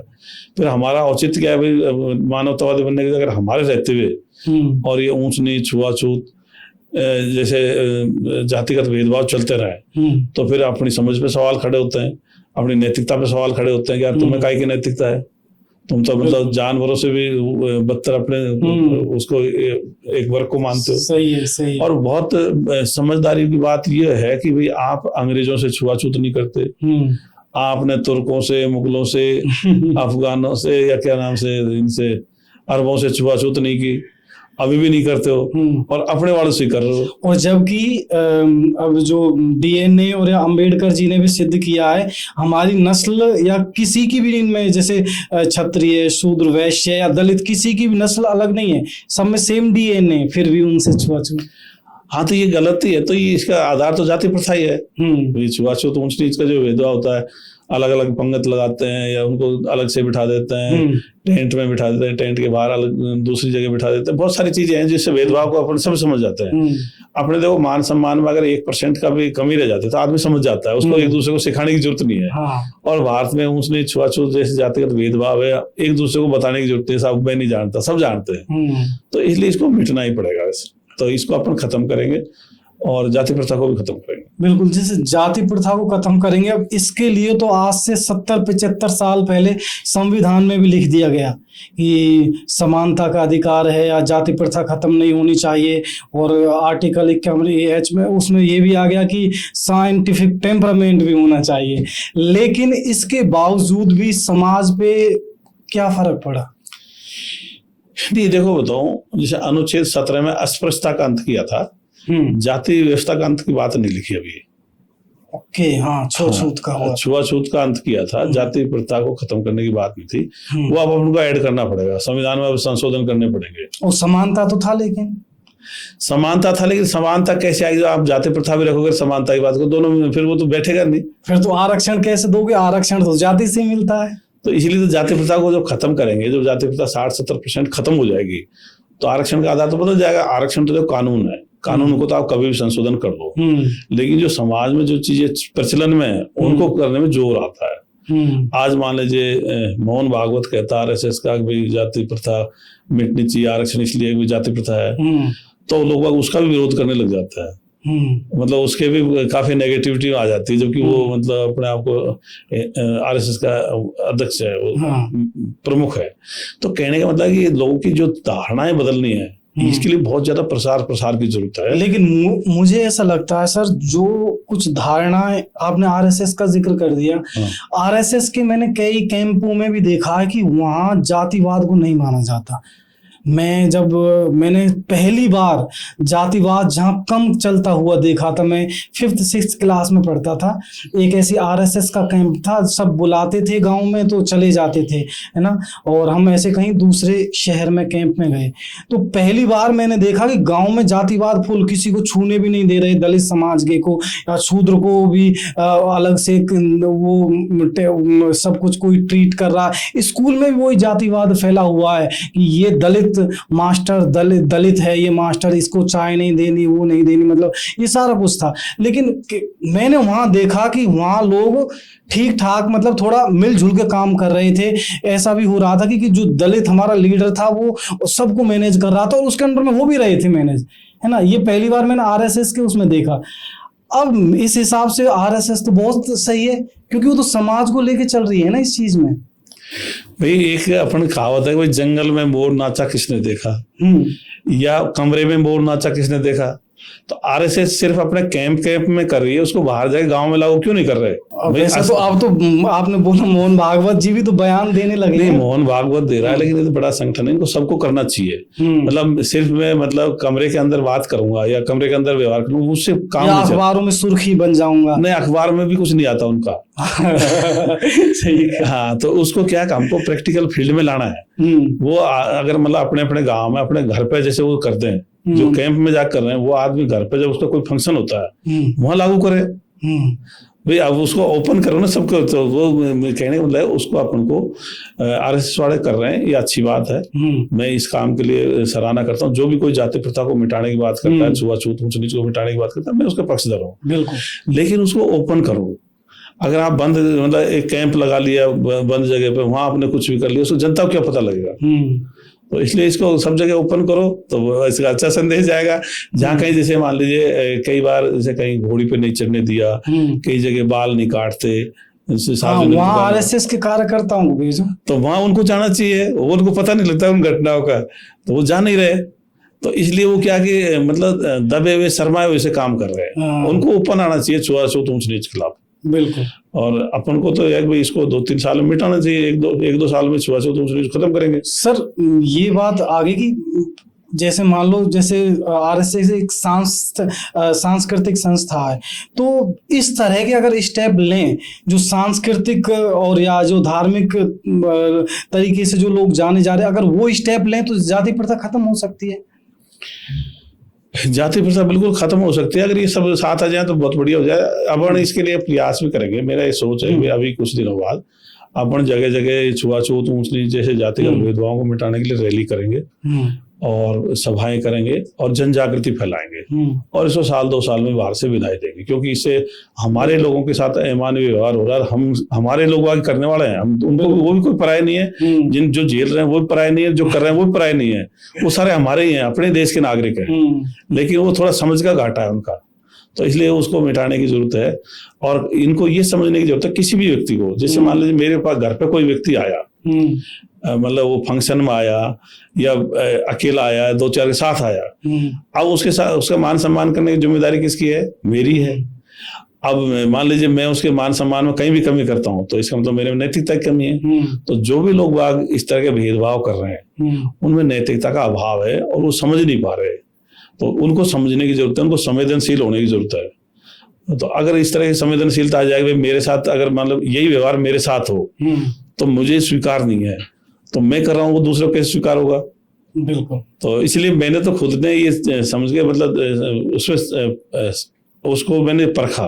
तो मैं कई जगह जाता था तो जूते वूते खोलने के कई लिखे रहते, कई जगह खोलने पड़ते, तो फिर मैंने सोचा यार इसमें थोड़ा इल फील होता है, मतलब अच्छा महसूस नहीं होता। तो मैं तो मेरे घर पे लिख दिया भाई आगंतुक जूते चप्पल नहीं उतारे क्योंकि मैं सोचता हूँ मेरे जूते चप्पल तो घर में अंदर मिले और उनसे बाहर उतरूंगा। तो फिर ये तो मतलब उनका समानता का कहीं उनके सेल्फ रेस्पेक्ट में फर्क आ रहा है, कहीं उनको आता ही है सर। कई बार यार कोई मंदिर है जो जूते उतार ये तो सर एक और चीज है कि जातिवाद के लिए सबसे ज्यादा गाली दी जाती है ब्राह्मणवाद को या ब्राह्मणों को, क्योंकि ब्राह्मणवाद कहते कहते ब्राह्मण वो वाद कब हट जाता सिर्फ ब्राह्मणों को दी जाती है। तो क्या ये सही है देना? देखो किसी जाति के नाम से वाद लगा के वो सही नहीं है वैसे। और ये ऐसा भी नहीं है, देखो जिस ऊंच नीच छुआछूत सिर्फ ऐसा नहीं है कि जिस गांव में ब्राह्मण नहीं है वहां भी चल रहा है। मतलब मैं जैसे इधर गया था पाली साइड में, तो एक गांव में हम गए थे, मेघ वालों की शादी थी, तो हम तो जीम रहे थे। उसी दौरान वहाँ वाल्मीकि जाति का व्यक्ति भी आ गया, तो उसको फिर उन्होंने भी पंगत में नहीं बिठाया, उसको भी खाना दूर से दिया। तो मैं इसमें ऐसा नहीं कि मेघवाल जिम्मेदार है, इसमें अपने सब जिम्मेदार है, हर जाति, जैसे जाट हो चाहे मीणा हो चाहे गुजर हो चाहे ब्राह्मण हो चाहे राजपूत हो चाहे राजपुरोहित हो चाहे कोई भी जाति, अपन सभी इसके लिए जिम्मेदार है। मतलब सब जातियों में लोग इस तरह की सोच के हैं, तो इसलिए इसको मिटना बहुत जरूरी है और इसमें अपन का संयुक्त प्रयास होगा। बहुत सारे लोग मेरे से ये कहते हैं साहब वो एससी वाले आपस में छुआछूत मतलब जातिगत भेदभाव नहीं मिटाते। मैं भाई इससे क्या फर्क पड़ेगा, क्योंकि पूरे समाज एक साथ चलना पड़ेगा। ऐसा नहीं साहब एससी वाले मिटा लो तो फिर हम दो बैठे, मतलब अच्छी सोच के लोग क्या ब्राह्मणों में नहीं है कि जो जातिगत ऊंच नीच छुआछूत के खिलाफ है? राजपूतों में ऐसे लोग खूब हैं जो ऊंच नीच छुआछूत के खिलाफ है, ब्राह्मणों में है, राजपूतों में है, जाटों में है, गुजरों में है, यादवों में है, मीणाओं में है, मेघवालों में भी है, और जो भी जाति है सब जातियों में ऐसे लोग मौजूद हैं। ऐसे कोई ऐसा नहीं साहब इस जाति के सारे छुआछूत के पक्ष में, इस जाति के सारे छुआछूत मतलब खिलाफ, ऐसा नहीं है। तो इसलिए हमको एक ब्राह्मण से कोई फायदा नहीं होगा, सब जातियों को समझने की जरूरत है। एक जाति का नाम लेगा अपन तो सीधा कहते हैं उसने छुआछूत मिटानी है, तो जाति का नाम लेने की जरूरत नहीं पड़ेगी। बिल्कुल। जैसे अंबेडकर जी भी अपनी उसमें कई लिखते हैं, एक उनकी बुक में है कि शुरुआत जो जातियों का डिवीजन शुरू हुआ, या जैसे पंडितों ने सबसे पहले अपनी शादी अपने घरों में स्टार्ट करना कि मतलब वो अपने समाज के लोगों को ही देना चालू करेंगे। जो ये छुआछूत या वो सारी चीज़ें तो बाद में बढ़ी, और उनको देख देख के और जातियों ने भी कर ली। इसका मतलब ये जाति करना और एक ही कास्ट में विवाह करना किसी पे थोपा तो नहीं गया था, ऐसा किसी को इंस्टिट तो मतलब थोपा नहीं गया था कि भाई तुम ऐसा करो ही, ठीक है। लेकिन फिर इसमें तो सारा समाज ही फिर जिम्मेदार रहा ना जातिवाद का। तो इसलिए तो अपन सब मिलके ही मिटाएंगे, अपन यही कहते हैं सारा जिम्मेदार सब मिलके ही मिटाएंगे इसको। तो सर कैसे मिटाई जा सकती है जाति? देखो अब अपने परिस्थिति पक्ष में है मिटने के। हाँ, अब बात को बताऊं, अपनी जो शिक्षा व्यवस्था है ये अपन को एक होने के लिए प्रेरित करती है। कैसे? अब सब जाति सब धर्म के बच्चे एक साथ पढ़ते हैं, टीचर सब जाति धर्म के हैं, तो शिक्षा व्यवस्था अपन को एक कर रही है। अपने जैसे प्रजातांत्रिक व्यवस्था है वो ये करिए, अपने लीडर भी सब जाति धर्म के होते हैं, वार्ड पार्षद किस जाति का, एमएलए किस जाति का, सरपंच किस जाति का। अपनी जो ब्यूरोक्रेसी है जो ये भी एक करिए, अधिकारी कर्मचारी सब जाति धर्म के होते हैं। विज्ञान की जो खोज भी है वो भी अपन को एक करिए, भाई कोई ऐसा ग्रुपिंग ब्लड में नहीं है साहब, इस जाति का ए ग्रुप है, इस जाति का बी ग्रुप है, इसका ए बी है, इसका ऐसा कोई सिस्टम नहीं है, सबके मतलब ब्लड ग्रुप भी नहीं है, एक दूसरे का खून छिड़ जाता है। और अगर शादी होती है मनपसंद शादी, अगर अलग जाति अलग धर्म होते हैं उनके बच्चे भी होते हैं, ऐसा नहीं सब दूसरी जाति में अगर शादी कर लेंगे बच्चे नहीं होंगे। तो विज्ञान का नॉलेज अपन को एक कर रहा है। और फिर जैसे जो सबसे बड़ी चीज है विश्व स्तर का जो आपको ज्ञान है जो पता लग रहा है, उससे भी ये अपन पता लगता है इस तरह का व्यवस्था पूरे वर्ल्ड में कहीं नहीं है। हमने क्या भारत को मतलब सारी दुनिया मान लिया था पहले, अगर भाई यहीं 4 युग हो गए, यहीं कलयुग सतयुग द्वापर उत्तरता कर आके यहीं अपन ने, और अपन को अलग रहने भी नहीं दिया। अपन को पहले तो ईरानियों ने, यूनानियों ने, हिंद मतलब इंडो ग्रीक ने, शकों ने, पार्थियंस ने, कुषाणों ने, हुनों ने, उनने गुलाम बनाया। उसके बाद में फिर अपन को अरबों ने, तुर्कों ने, मुगलों ने, फिर अंग्रेजों ने गुलाम बनाया। तो अपन तो अपने आप को श्रेष्ठ मान के अलग बैठे, लेकिन अलग रहने नहीं दिया। तो इसलिए इस देश को अपन को अब विश्व स्तर पे सोचना पड़ेगा। हम यहीं के सोच करके रह जाते हैं, अब यहीं मतलब धार्मिक ग्रंथ पढ़ लेते हैं और फिर उसी की तारीफ कर लेते हैं, उसी में एक को हीरो बना लिया और उसी में गए। अब विश्व में क्या हो रहा है उसका अपन को ध्यान नहीं है। अपने देश के लोगों को ये मध्यकाल का जो इतिहास है इसकी जानकारी ज्यादा से ज्यादा लोगों तक जाएगी तो उनको एहसास हो जाएगा हमने तो बहुत गुलामी झेली है। और ये सारे जितने भी अंधविश्वास है, मंदिर वगैरह, ये मूर्ति वगैरह, सब ये कोई काम भी नहीं आए। और जब अंग्रेज आए तो फिर ये मस्जिद वगैरह, अल्लाह या वाहेगुरु, गुरुद्वारे या मंदिर, भगवान कोई काम नहीं आए। तो इसलिए मध्यकाल के इतिहास को अपन को क्रिटिकली पढ़ना है कि इसमें अपन तो सीखना है, हाँ उसे सबक लेना है। अगर भाई हमारे देश ने बहुत गुलामी झेली है, मतलब अंग्रेजों तक का पढ़ना है, तो अंग्रेजों ने इतनी दूर से आके गुलाम बना लिया। तो उसके मुख्य कारण क्या थे? एक तो अपना अंधविश्वासों में डूबे रहे तो नई चीज का वो नहीं कर पाए। हमने जैसे मंदिर टूट गया दोबारा बना लिया, हमने ये सीख नहीं ली कि यार ये जो पहले काम नहीं है तो दोबारा क्या काम आएगा। इसी तरह से मतलब जातियों में ऐसे बटे रहे कि भाई मतलब चाहे हमारे तो ये चिंता रहती थी कि भाई दिल्ली की गद्दी पे कोई बैठ जाए उसकी हमको चिंता नहीं है, पर ये मेघवाल या वाल्मीकि ये खाट पे नहीं बैठना। तो हमने मतलब एक तरह से मतलब वो चीजों का सोचा नहीं कि यार हम कहाँ रहे। हमारे जैसे गुलामी झेली अपने देश ने तो यहाँ बहुत अत्याचार हुए। सर मुझे किसी ने पूछा था कि एक दिन में जातिवाद कैसे खत्म हो सकता है भारत से? देखो एक दिन में कोई चीज नहीं होगी, लेकिन इसको प्रयास से होगी। लेकिन मैंने इसका उत्तर दिया था। आप पहले उत्तर बताओ कि एक दिन में कैसे हो सकता है। देखो एक आप बता दो, एक आपने क्या आइडिया दिया? मेरा आइडिया ऐसा था कि ये जितने भी बाबा हैं, जितने भी ये बाबा संत महत्व, ये जो भी इन जैसे प्रेमानंद जी हैं या कोई भी और भी जो मठों में बैठे हुए बाबा हैं, और जो भी आरएसएस जैसे संस्थान है, सांस्कृतिक संस्थान है, ये जिस दिन अनाउंस कर देना कि जातिवाद नहीं, छुआछूत नहीं, ऊंच नीच नहीं, समानता सब कुछ, जो ये तोड़ना चाहे ना वो एक दिन में तोड़ सकते हैं, लेकिन ये चाहते नहीं है। जैसा आपने कहा ना कि मीटिंग कर लेंगे, अंदर अंदर कर लेंगे, या अखबारों में सुर्खियां बन जाएंगे कि छुआछूत नहीं करनी चाहिए या वो नहीं करनी चाहिए, लेकिन जिस एक क्रांति की तरह से जो चीजें होनी चाहिए वो क्रांति नहीं हो पाती, और वो इनके बिना संभव नहीं है समाज में। तो मुझे अभी तक ऐसा लग रहा है, क्योंकि जो आम आदमी का विश्वास अभी भी इन पे ही है। ये एक बड़ी संस्था है, इन पे विश्वास है, और ये आपको जो साइंटिफिक टेम्परामेंट वो तो परोस ही नहीं रही, इवन मुझे लगता है समानता भी नहीं परोस रही। इसलिए मेरा ये पॉइंट था। आपको क्या लगता है? भाई देखो, ऐसा है, एक तो अपन वो क्या करेंगे उनके हाथ में है। हाँ भाई कोई व्यक्ति क्या करेगा अपन उसको जबरदस्ती नहीं कर सकते।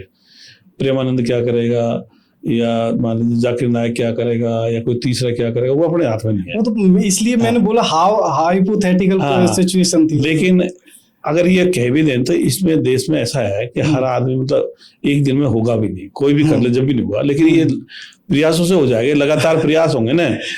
तो इसमें क्या है कि लगातार प्रयासों से 2-4 साल में ऐसे मतलब अगर उस अपने जैसे विचारधारा की जो सरकार आ जाए, मतलब अपनी विचारधारा का प्रधानमंत्री बन जाए, या फिर प्रधानमंत्री बने वो इस विचारधारा को अपना ले, तब ये हो सकता है।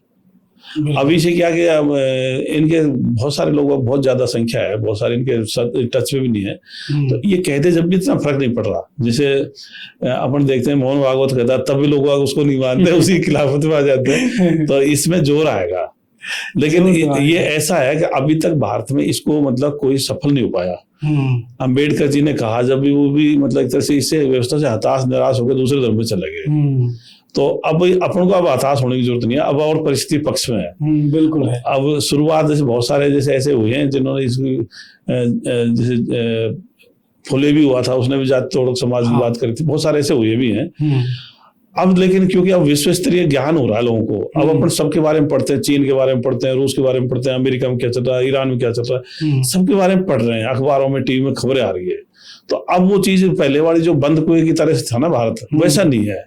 तो अब चीजें अब इसको एक तरह से थोड़ा गति देने की जरूरत है, तो ये हो जाएगा वैसे। और सर, और मैं तो आपने जो कहा, मैं चाहता हूँ जो प्रेमानंद है, चाहे अनिरुद्ध है, या और दूसरे भी हैं, ये सब आए इसमें और इसको जाति प्रथा को खत्म करने की बात करें। सिर्फ जातिवाद नहीं, जातिवाद का मतलब होता है जाति का आधार भेदभाव।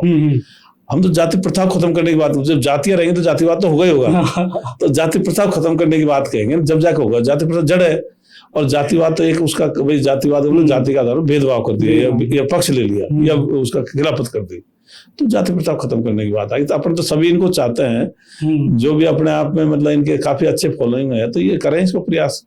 अंधविश्वास मिटाने भी आगे आए, वैज्ञानिक दृष्टिकोण ये भी खुद अपनाएं, और जनता में वैज्ञानिक दृष्टिकोण को प्रचार प्रसार करें। बिल्कुल। तो सर, मैं ये इसलिए कह रहा हूँ कि, या अब मैं ऐसा कह सकता हूँ कि जैन जी क्रांति करे या ना करे, पर ये अगर बाबा चाहें तो ये क्रांति भारत में जरूर कर सकते हैं।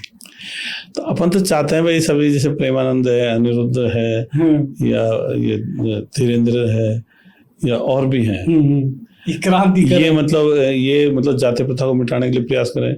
इसी तरह से मान लीजिए ये अंधविश्वासों को मिटाने के लिए प्रयास करें, चाहे ये समाइल नदवी है, चाहे जाकिर नायक, ये भी अंधविश्वास को मिटाने के लिए प्रयास करें। ये सब वैज्ञानिक दृष्टिकोण के बन जाएं, तो इनकी बहुत अच्छी फैन फॉलोइंग है, तो देश में जल्दी क्रांति हो जाएगी। देश जल्दी विज्ञानवाद की तरफ बढ़ेगा, और ये जाति धर्म प्रथा खत्म हो जाएगी। बिल्कुल।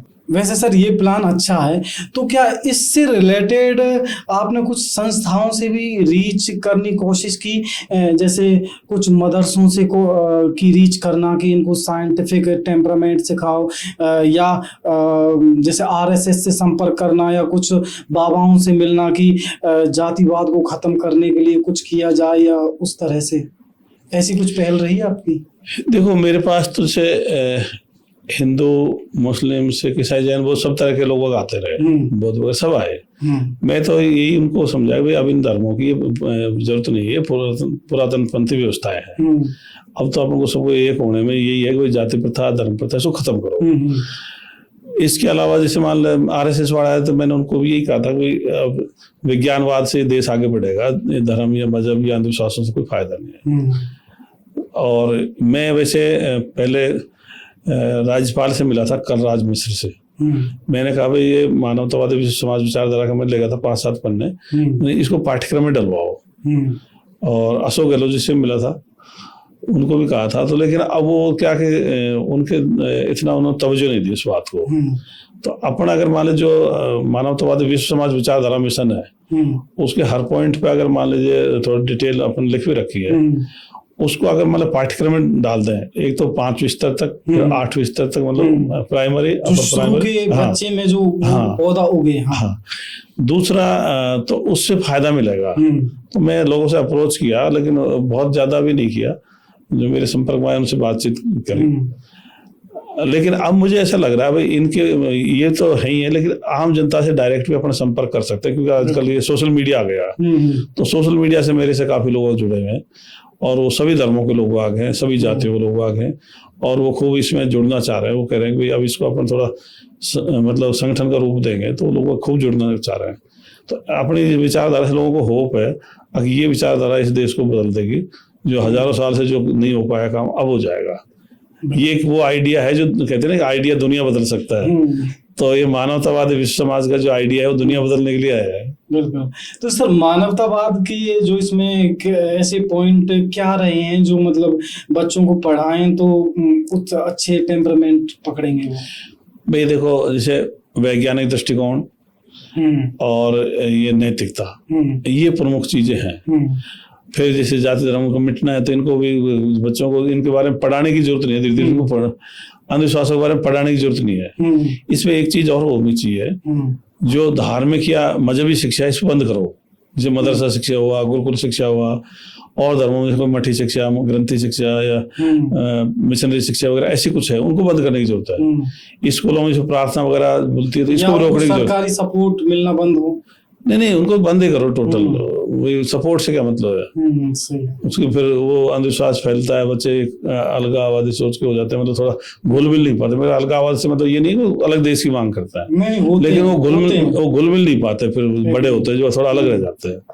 तो अपन को मतलब ये जो इस शिक्षा को बंद करने की जरूरत है। इसी तरह स्कूलों में जो धार्मिक प्रोग्राम मनाए जाते हैं, इनको बंद करने की जरूरत है।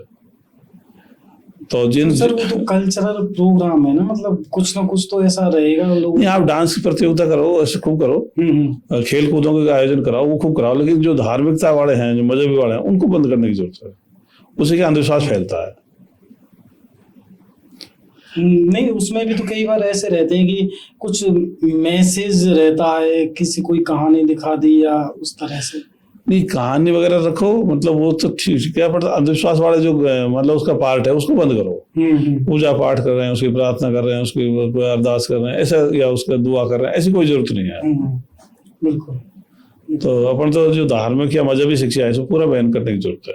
तो और धार्मिक या मजहबी एक्टिविटी गतिविधि हैं स्कूल कॉलेज, उनको बंद करने की जरूरत है। बिल्कुल। तो सर आपका जैसे आईजी के आईपीएस में जो आपका करियर रहा, तो उस दौरान आप कई बार अंधविश्वासों के बारे में तब भी आप आवाज उठा रहे थे, तो कुछ उस दौरान आपने कुछ ऐसे लोग से संपर्क हुआ कि जो अंधविश्वास फैलाते हैं, फिर आपने उनको कैसे समझाया भाई रहने दो, या कुछ ऐसे केस आए हों आपके पास? देखो, कई केस आए ऐसे। जैसे मैं 12 में था, तो एक तांत्रिक था, मुस्लिम तांत्रिक था, उसका केस आया था। तो उसके बारे में ये था कि साहब ये तंत्र मंत्र से, भूत जिन से बादाम वगैरह मंगवा देता है खाने के लिए। तो उनके घरों में से एक लड़की थी, वो हमारे पुलिस में थी, उसने मुझे बताया था। फिर मैंने उससे पूछताछ करी, थोड़ा सख्ती से पूछा, भाई तेरे क्या है तेरे पर? तो वो बोला कि साहब मैं तो बाजार से ला के रख लेता हूँ, और ओट से या नजर बचा के इनको देता हूँ। बादाम ऐसे थोड़ी बनते, बादाम तो पेड़ में लगेंगे, वहां से साफ होकर के फिर बाजार में आएंगे, फिर खरीद के लाएंगे, या कोई किसी खुद के पेड़ हो तो वहां से भी आ जाएंगे। तो बादाम तो प्रक्रिया के तहत बनते हैं, ऐसे हाथ करने से थोड़ी बादाम बन जाएंगे। तो इसी तरह से एक वहीं 12 में एक कोई मंदिर था, उसमें एससी वालों को चढ़ने नहीं देते थे। तो वहाँ थोड़ा आंदोलन हुआ, मैं वहाँ गया, वहाँ फिर समझाइश करे थे एक व्यक्ति के, फिर देवता आ गया, वहाँ का जो मेन घोड़ला था, भोपा था, तो उस लोगों ने वो विरोध करते हमारा। तो फिर वो जैसे उसके देवता आया तो सबने उसकी जय बोल दी। तो जैसे जय खत्म कर, तो मैंने उसको कहा उठा के फेंक दो, नाटक किया तो उसने मुझे हाथ जोड़ दिया, गलती हो गई, मेरे देवता नहीं चढ़ेगा। तो इन्हें कुछ आता नहीं है वैसे, जो ये तांत्रिक वगैरह हैं, श्याणे भोपे हैं या घोड़ले, कुछ नहीं आता। ये अकेले में मतलब प्रैक्टिस कर लेते हैं और स्वांग रचते हैं, ढोंग करते हैं बस। मानसिक बीमारी का भी कहते हैं कि मानसिक बीमारी तो उनके होती है जो इलाज कराने जाते हाँ। हैं, जो जिनका मतलब पीड़ित होते हैं उनको होती है। ये जो इलाज करते हैं इनके कुछ नहीं होता। इनके तो मानसिक बीमारी भी नहीं है। हाँ ये तो शुद्ध ढोंग कर रहे हैं। हाँ ये तो ढोंग करते हैं, पर वो क्योंकि जैसे जो जिसके अंधविश्वास में जो पीड़ित है उनमें भी कई बार क्या वो मतलब वो इस चीज को सही मानते हैं, तो इनकी सलाह को सही मान बैठते हैं। वो सजेशंस के इनके सजेशन को स्वीकार कर लेता है क्योंकि वो चीज को सही मानते हुए भूजित होता है। इसमें मैं एक बात कहूंगा, ये जो schizophrenia, hysteria, illusion, delusion, hallucinations वगैरह जो दिमाग में आते हैं, जिनकी वजह से लोगों को मानसिक समस्या आती है, इसको क्या कि अपर प्राइमरी जो सिलेबस है, अपर प्राइमरी स्कूल का सिलेबस, उसमें डालना चाहिए। अभी इनको क्या है कि MBBS में तो डाल रखा है। हाँ, क्योंकि ये तो एक तरह से सीधी प्रूवन साइंटिफिक बीमारी। हाँ, तो इनको अपन पढ़ते नहीं है। अपन टीबी के बारे में पढ़ देंगे, हैजा के बारे में पढ़ लेंगे, मलेरिया के बारे में पढ़ते हैं, पर ये जो मानसिक बीमारियों के बारे में नहीं पढ़ते। तो इसको नीचे वाले पाठ्यक्रम में लाने की जरूरत है, MBBS वाले पाठ्यक्रम से हटा कर वहां तो रखो ही रखो, यहाँ थोड़ा सा मतलब उनके बारे में जानो। 10th 12th में, हाँ 10th से पहले भी कर दो, अच्छी बात है। तो ये हो जाएगा, तो उनके बारे में लोग परिचित हो जाएंगे, बच्चे से बचपन में परिचित हो जाएगा। ये तो ये बात है, और वो इस चीज सर आगे तक चलती है। हाँ बिल्कुल। और उसी दौरान ये सिलेबस में कुछ स्पेशल चैप्टर आए कि जातिवाद नहीं करना चाहिए, मानवतावादी सोच अपनानी चाहिए। उसमें भी आना चाहिए। हाँ बिल्कुल। हाँ। तो इनकी जड़ तो आपने कैसे खत्म किया जा सकता है, उस पे भी आपने कई पॉइंट बता दिए हैं। बाकी का हम यही करेंगे कि पॉडकास्ट बहुत अच्छा रहा और आपने कई सजेशन दिए। आप अब एक सजेशन ऐसा भी दें, पहले तो एक सत्ताधारियों के लिए संदेश दें कि भाई कैसे समाज को आगे ले जाना चाहिए, या कुछ ये चीजें ऐड करो। भाई जो मतलब लीडरशिप में है उनसे देश में बहुत फर्क पड़ता है, तो अपन यही चाहेंगे उनसे कि वो वैज्ञानिक दृष्टिकोण का प्रचार प्रसार करें, खुद भी अपनाएं और वैज्ञानिक दृष्टिकोण को प्रचार प्रसार करें, और उच्च नैतिकता का भी मतलब अपनाए प्रचार प्रसार करें।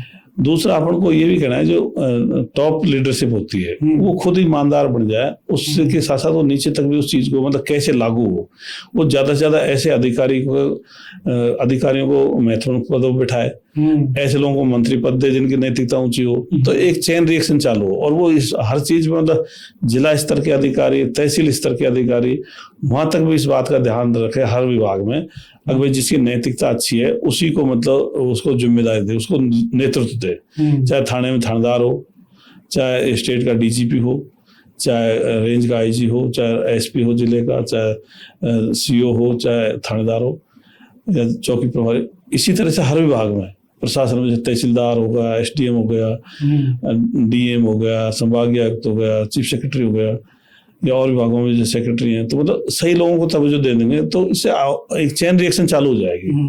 तो पोस्टिंग के टाइम पे चाहे भले उसमें समय लगा लो, पर इन चीजों को ध्यान दे। अभी तक ऐसी कोई मुझे मतलब ऐसा लोगों में भी ये चर्चा नहीं है कि भाई इसे छांट करके कोई अधिकारी लगाए जा रहे हैं। मतलब अधिकारी अपने हिसाब से कैसे लग रहे हैं वो तो अपन नहीं कह सकते, मतलब अपन उसको भ्रष्टाचार से भी नहीं लेंगे, लेकिन जो लग रहे हैं ना वो कोई ऐसी छटनी नहीं है। फिर उनके बारे में जैसे मान लो पता लग गया कोई ये अधिकारी सही नहीं है, तो उसको फिर थोड़ा साइडलाइन करो। या उस तरह की ट्रेनिंग है क्या अधिकारियों की या नेताओं की कि कम से कम इनकी तो कुछ, ये तो कॉमन सेंस की बात है। उसको ट्रेनिंग की क्या, तो कॉमन सेंस की बात है भाई।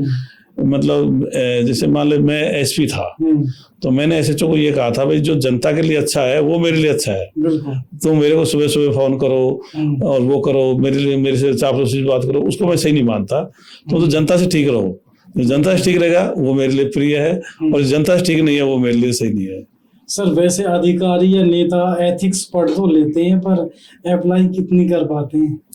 तो ये ऊपर शुरू होगी। मैंने बताया ना, जैसे मान लो कोई एथिक्स किसी में है, तो अधिकारी खुद तो जाके कोई जिला संभालेगा नहीं, वो पद लेगा नहीं किसी पद पे, वो तो सरकार लगाएगी। तो सरकार को ध्यान रखना चाहिए ऐसे अधिकारियों का, वही उनको सही पोस्टिंग देना, सरकार की चीज हाथ में बात है। तो ये तो प्रधानमंत्री, मुख्यमंत्री उनके हाथ की बात है। एक युवा अकेला जैन जी हो या सारे युवा युवा तो जैन जी है, तो ये क्या कर सकते हैं? देखो मैं तो ये मानता हूँ हमारे जैसे युवा जो बेचारे मतलब जो युवा हैं जैसे पढ़ाई कर रहे हैं तो पढ़ाई ढंग से करें, जो कंपटीशन की तैयारी कर रहे हैं कंपटीशन की तैयारी ढंग से करें, और अगर उन्हें कोई राजनीति में आना चाहे तो राजनीति में आ सकते हैं, जो समाज सेवा कर सकते हैं। तो उनका जो अपना रोल खुद ने तय कर रखा है या घर वालों ने दे रखा है, उसको ढंग से करें। बिल्कुल। और मतलब वैज्ञानिक दृष्टिकोण का प्रचार प्रसार करें, वैज्ञानिक दृष्टिकोण खुद भी अपनाएं, और शॉर्टकट नहीं मारे, मतलब जैसे बेईमानी वगैरह, जैसे पेपर जैसे कई बार कोई मतलब फर्जीवाड़ा कर दे, उसकी जरूरत नहीं है, अपने दम पे आगे बढ़े। तो इसमें युवाओं के साथ साथ मैं मानता हूँ जैसे हमारे युवा तो सही है, वो कुछ करना चाहते हैं, पर ये जिम्मेदारी सरकारों की है एक्चुअल में। भाई अब मतलब आपके पुलिस प्रशासन के अलावा आपके पास पद नहीं है, जो विज्ञान तकनीक में पिछड़ गए, तो हमारे पास जगह मतलब पुलिस प्रशासन इनमें निकलती है। सारे के सारे इंडस्ट्री मतलब अपने एक तरह से आयातित पे निर्भर हो गई, कुछ अपन बना नहीं रहे, चीन वगैरह से ला रहे हैं। तो जो सरकार को ऐसी नीति अपनानी पड़ेगी कि ये देश विज्ञानवाद पर आगे बढ़े। हमारे जो युवा हैं वो बहुत कुछ करना चाहते हैं, लेकिन उनको लिए रास्ता कौन बनाएगा? सरकार बनाएगी। सर लेकिन विज्ञानवाद, वैज्ञानिकों को हम हीरो तो बनाते ही नहीं, मानते ही नहीं, ऐसे लोगों के जिक्र ही नहीं होते, कैसे? वो तो वही तो कहते, सरकारों की जिम्मेदारी है इनको। सरकार किसी को हीरो बनाए तो हीरो बन जाएगा। तो ले देखिए मतलब ये प्रधानमंत्री और मुख्यमंत्रियों से ही शुरू होगी चीजें। वहां अगर मतलब उनकी सोच अगर इस तरह की हो जाएगी तो चीजें बड़ी आसान हो जाएगी। क्योंकि मुझे तो एक और चीज आपके इससे याद आ गई, कोई जो पद्म भूषण, पद्म श्री, इनमें वैज्ञानिकों के तो मुझे लगता है नाम रहते नहीं है, आधे से तो एक्टर और वो ट्रैक्टर ज्यादातर भरे रहते हैं। हाँ, तो अपने देश में मतलब इसलिए हमको ये तय वैज्ञानिकों को तवज्जो देनी है। विज्ञानवाद और वैज्ञानिक दृष्टिकोण, वैज्ञानिक दृष्टिकोण से विज्ञान मतलब वैज्ञानिक दृष्टिकोण का मतलब है हर चीज को सही परखना, मतलब उसमें मतलब अपनी सोच को 360 डिग्री सोचना किसी समस्या के बारे में, वो वैज्ञानिक दृष्टिकोण है। मतलब ये घटना क्यों हुई, इसके क्या कारण होंगे, और जिज्ञासु प्रवृत्ति का होना, ये वैज्ञानिक दृष्टिकोण है। अब इसमें देश में जैसे वैज्ञानिक दृष्टिकोण का अभाव, तो 2 घटनाएं बड़ी बड़ी हुई अपने देश में। जैसे 20-25 साल पहले वही साहब गणेश जी दूध पी गया और लोग ले दूध भाग रहे हैं, जबकि खुद की उम्र हो गई, वे पत्थर में दूध घुस नहीं सकता, लेकिन वैज्ञानिक दृष्टिकोण का अभाव है, इसलिए उस चीज को सही मान लिया। अभी 4-5-6 साल पहले महिलाओं की चोटी कटी थी, उसको भी सही मान लिया लोग, महिलाओं की चोटी कट रही है, जबकि चोटी खुद ने काटी होगी या दूसरे ने काटी होगी, बाल अपने आप कटते नहीं है, लेकिन उसको ये वैज्ञानिक दृष्टिकोण का अभाव है, इसलिए लोग उसको चमत्कार के रूप में ले बैठते हैं। वो अपने खुद नहीं परखते हुए, मेरी भी कभी दाढ़ी अपने आप नहीं बनती, जो मेल होगा तो या महिला होगी तो इतनी सारी महिला के हमारे बाल तो कटते ही नहीं है, ऐसे कैसे बाल कर सकते हैं, तो धोखे से काट करके दिखा देते। तो कहने मतलब वैज्ञानिक दृष्टिकोण का अभाव से क्या क्या आदमी जैसे ही कोई हकीकत की घटनाओं से दूर जाके कोई कुछ भी झूठ परोस देता तो उसको आगे से आगे बढ़ाने चल रहे। बिल्कुल। एक और जो बदलाव ला सकता है वो है, अभी जैसे एक्टर से मुझे याद आया, फिल्म इंडस्ट्री, फिल्में, तो फिल्में कैसी बननी चाहिए और क्या ये समाज पे प्रभाव डालेंगी? क्योंकि अभी तक तो काफी बहुत ज्यादा, सबसे ज्यादा प्रभाव तो फिल्में ही डाल रही हैं। अगर क्या इनको साइंटिफिक किया जाए? हाँ बिल्कुल, फिल्म है, सीरियल है, इन दोनों सीरियलों को मतलब महिलाएं काफी देखते हैं, फिल्मों को, सीरियल्स, तो इन सब में भी तो फुल वही आ रहा है, इसमें भी उच्च नैतिकता और जाति प्रथा को खत्म करने की बात हो, धर्म प्रथा को खत्म करने की बात हो, वैज्ञानिक दृष्टिकोण को बढ़ाने की बात हो, तो ये चीज लाने की जरूरत है। नहीं, इसमें भी वहीं से होगा। देखो जैसे देश का जो भी प्रेरणा स्रोत होता है वो पीएम होता है, मतलब उस देश का मुखिया होता है। तो अगर प्रधानमंत्री जी को बहुत सारी जिम्मेदारी होती है, सिर्फ यही नहीं सब प्रशासन चलाना। लेकिन आप कुछ डायरेक्टरों को भी तो जिम्मेदारी दें जो ये फिल्म बना रहे हैं। तो डायरेक्टर को तो है ही भाई, अपने स्तर पे भी करो भाई। जैसे मान लीजिए, सही कह रहे हैं, मैंने ये कहा भाई देश के स्तर पर प्रधानमंत्री है, फिर लोकल स्तर पे जैसे जो है लोग जो इसको चाह रहे हैं वो कर भी रहे हैं वैसे। तो मैं तो पूरा होपफुल हूँ आखिर ये 2-3 साल में इस देश में बड़ी क्रांति होगी, मतलब ट्रांजिशनल पीरियड चल रहा है। और अब ये लोगों में मांग उठने लग गई, अभी वैज्ञानिक दृष्टिकोण को मूल अधिकार बनाओ, और वैज्ञानिक दृष्टिकोण जब मूल अधिकार बनेगा तो फिर ये सारे वहां से चेंजेस चालू हो जाएंगे, क्योंकि वैज्ञानिक दृष्टिकोण मूल कर्तव्य है, कर्तव्य को कोई मानने की जरूरत नहीं है। लेकिन जैसे ही मूल अधिकार बनेगा तो ये सारी मतलब बहुत सारा चेंजेस आ जाएगा। फिर सरकारों को फिर मूल अधिकार बनने से क्या हो रहा है? मतलब वो ये कि जैसे जातिवाद के खिलाफ कहानियों में भी खूब लिखा गया है, कविताओं में भी खूब लिखा गया है, लेकिन वो इस जमाने में ज्यादा कंज्यूमिंग चीज नहीं रही। संविधान भी कंज्यूमिंग चीज नहीं है, वो तो जो धक्का बेल चल रहा है ना वो ही है, उससे कुछ नहीं होने वाला। नहीं। ये हाँ। देखो मैं बताऊँ, ये इसलिए होगा इसमें आके जो वैज्ञानिक दृष्टिकोण मूल अधिकार बनेगा, संविधान में संशोधन होगा। हाँ। और संशोधन ऐसे नहीं होगा, इसमें जनता को जबरदस्त आवाज, मतलब इसके लिए आंदोलन होगा बड़ा। जब जन आंदोलन होगा ना, तब वो जनता तक वैसे बात पहुंच जाएगी। तो जैसे जन आंदोलन से कोई चीज उभरती निकल के आती है तो वो जनता तक असर डालती है। जैसे अस्पृश्यता का अंत कर दिया तो सिर्फ अनुच्छेद में लिख दिया, जन आंदोलन नहीं चला उसका। हालांकि चला भी था, गांधी जी ने भी चलाया था, लेकिन उतना फिर भी काफी रह गया। सावरकर जी ने भी इस पे कई स्टेप लिए थे। तो हाँ, लेकिन लगातार की भी जरूरत है। मतलब पिछले सरकारों को भी लगातार इसके प्रयास की और जरूरत थी, शायद तो उतना नहीं कर पाए होंगे। तो इसमें मतलब जब जन आंदोलन बन करके इसमें संविधान में संशोधन होगा, भाई इसको विज्ञानवादी राष्ट्र बनेगा, वैज्ञानिक दृष्टिकोण मूल अधिकार बनेगा, तो जनता में चर्चा का विषय बढ़ जाएगा। और अब क्या, पहले इसके बजाय अब इसलिए परिस्थिति अनुकूल अब सोशल मीडिया है, तो लोगों तक बात जा रही है। पहले तो वही अपने अपने विचार रख नहीं सकते, मीडिया टीवी अखबार वाले ही रख सकते हैं, अब तो हाथ भी रख सकता है। तो अब चीजें विश्व स्तर पे भी ये चीजें चल रही हैं, तो अब बदलाव आ जाएगा। बिल्कुल, इसलिए कि अब पहुंच ज्यादा, तो सबसे ज्यादा पहुंच तो सर फिल्मों की है, इसलिए मैं फिल्मों का कह रहा हूँ। नहीं, फिल्मों में भी होना चाहिए। मैं सभी फिल्म डायरेक्टर हैं, मैं उनसे भी अपील करता हूँ कि वो वैज्ञानिक दृष्टिकोण को बढ़ावा दें, उच्च नैतिकता को बढ़ावा दें, जाति धर्म को खत्म करने की बात करें। इसी तरह जो इन्फ्लुएंसर है, जो इन्फ्लुएंसर हैं जिनका मतलब सोशल मीडिया पे बहुत ज्यादा फॉलोअर्स हैं, मैं उनको भी कहूंगा कि वो भी इसमें मतलब रोल प्ले करें और भूमिका निभाएं। एक और तबका आता है इन्फ्लुएंस करने में, और जो इस जनरेशन को, जेन जी को तो सबसे ज्यादा वही इन्फ्लुएंस कर रहा है, वो है सिंगर, गाने बनाने वाले। और वो अपने गानों में जाति से तो नीचे ही नहीं उतरते, प्लस में एक के 47 से नहीं उतर सकते, और दूसरा धर्मवाद वाले तो भाई हैं ही हैं। मतलब वो भगत सिंह का भी गाना गा के कह देंगे जट। भगत सिंह का गाना, भगत सिंह के गाने में वो कह देंगे कि भाई ब्राह्मणवाद, या मतलब कुछ ऐसी जाति सूचक या जाति प्राउड वाले शब्द डाल देंगे कि पूछो मत कहाँ से खत्म। तो मैं यही कह रहा हूँ, जो जातिगत संगठन है, जो कदम कदम पे जो जा रहा है मेटेरियल आदमी के दिमाग में, कैसे होगी? नहीं, इनको रोकने वाले नहीं है। मतलब जो लीडरशिप है ना, उनको रोक नहीं पा रही, क्योंकि उनके दिमाग में आइडिया नहीं आ रहे। तो जैसे गाने तो इसलिए अच्छे लगते हैं कि गाने अपने दिमाग में रेजोनेंस पैदा करते हैं, अनुनाद पैदा करते हैं। तो गाना आप किसी का ही गा लो, चाहे आप नानक का गा लो, कबीर का गा लो, राम का गा लो, कृष्ण का गा लो, अल्लाह का गा लो, मोहम्मद का लो, चाहे और किसी का, रामपाल का लो, वो गाने अच्छे लगते हैं। तो गाने तो इसलिए सही है कि सिंगर हैं, इनको भी वैज्ञानिक दृष्टिकोण के गाने ज्यादा जोड़ने चाहिए। जाति धर्म को खत्म करने के, प्राउड वाले ने जोड़ करके जाति धर्म खत्म करने के गाने जोड़ने चाहिए, कुछ नैतिकता गाने जोड़ने चाहिए। तो इनकी जरूरत है। तो ऐसे सिंगर्स को, फिर सरकार को भी इसमें रोल प्ले करना चाहिए। ऐसे कोई गाने आते हैं बैन करो उसको, जिन गानों से मतलब जातिगत प्राउड वाली बात आती है, उससे क्या समाज में दूसरों को मतलब हर्ट करते हैं ऐसे गाने, तो उनको रोकने की जरूरत है। सरकार को भी इसमें रोल प्ले करना चाहिए। वो तो ऐसे गाने जरूर रोक देती है सरकार जिसमें थोड़ा धर्म वरम के बारे में कोई किसी ने बेचारे ने सीधी बात बोल दी हो। उसका तो मैं ये बताऊं, अब जनता में जो मांग उठेगी ना, तो सरकारों को इसका असर आएगा। क्योंकि जो अभी अपन जो जनजागरूकता फैला रहे हैं, तो जनता में से बहुत सारे लोग इसमें तैयार हो रहे हैं। धीरे धीरे ये बड़ा आंदोलन बनेगा। ये ऐसे ही नहीं जाएगी, मतलब ऐसे चीजें यूं ही नहीं जाएंगी। इसको अपन बहुत बड़ा जन आंदोलन का रूप देंगे जल्दी, और जन आंदोलन होगा तभी बदलाव आएंगे।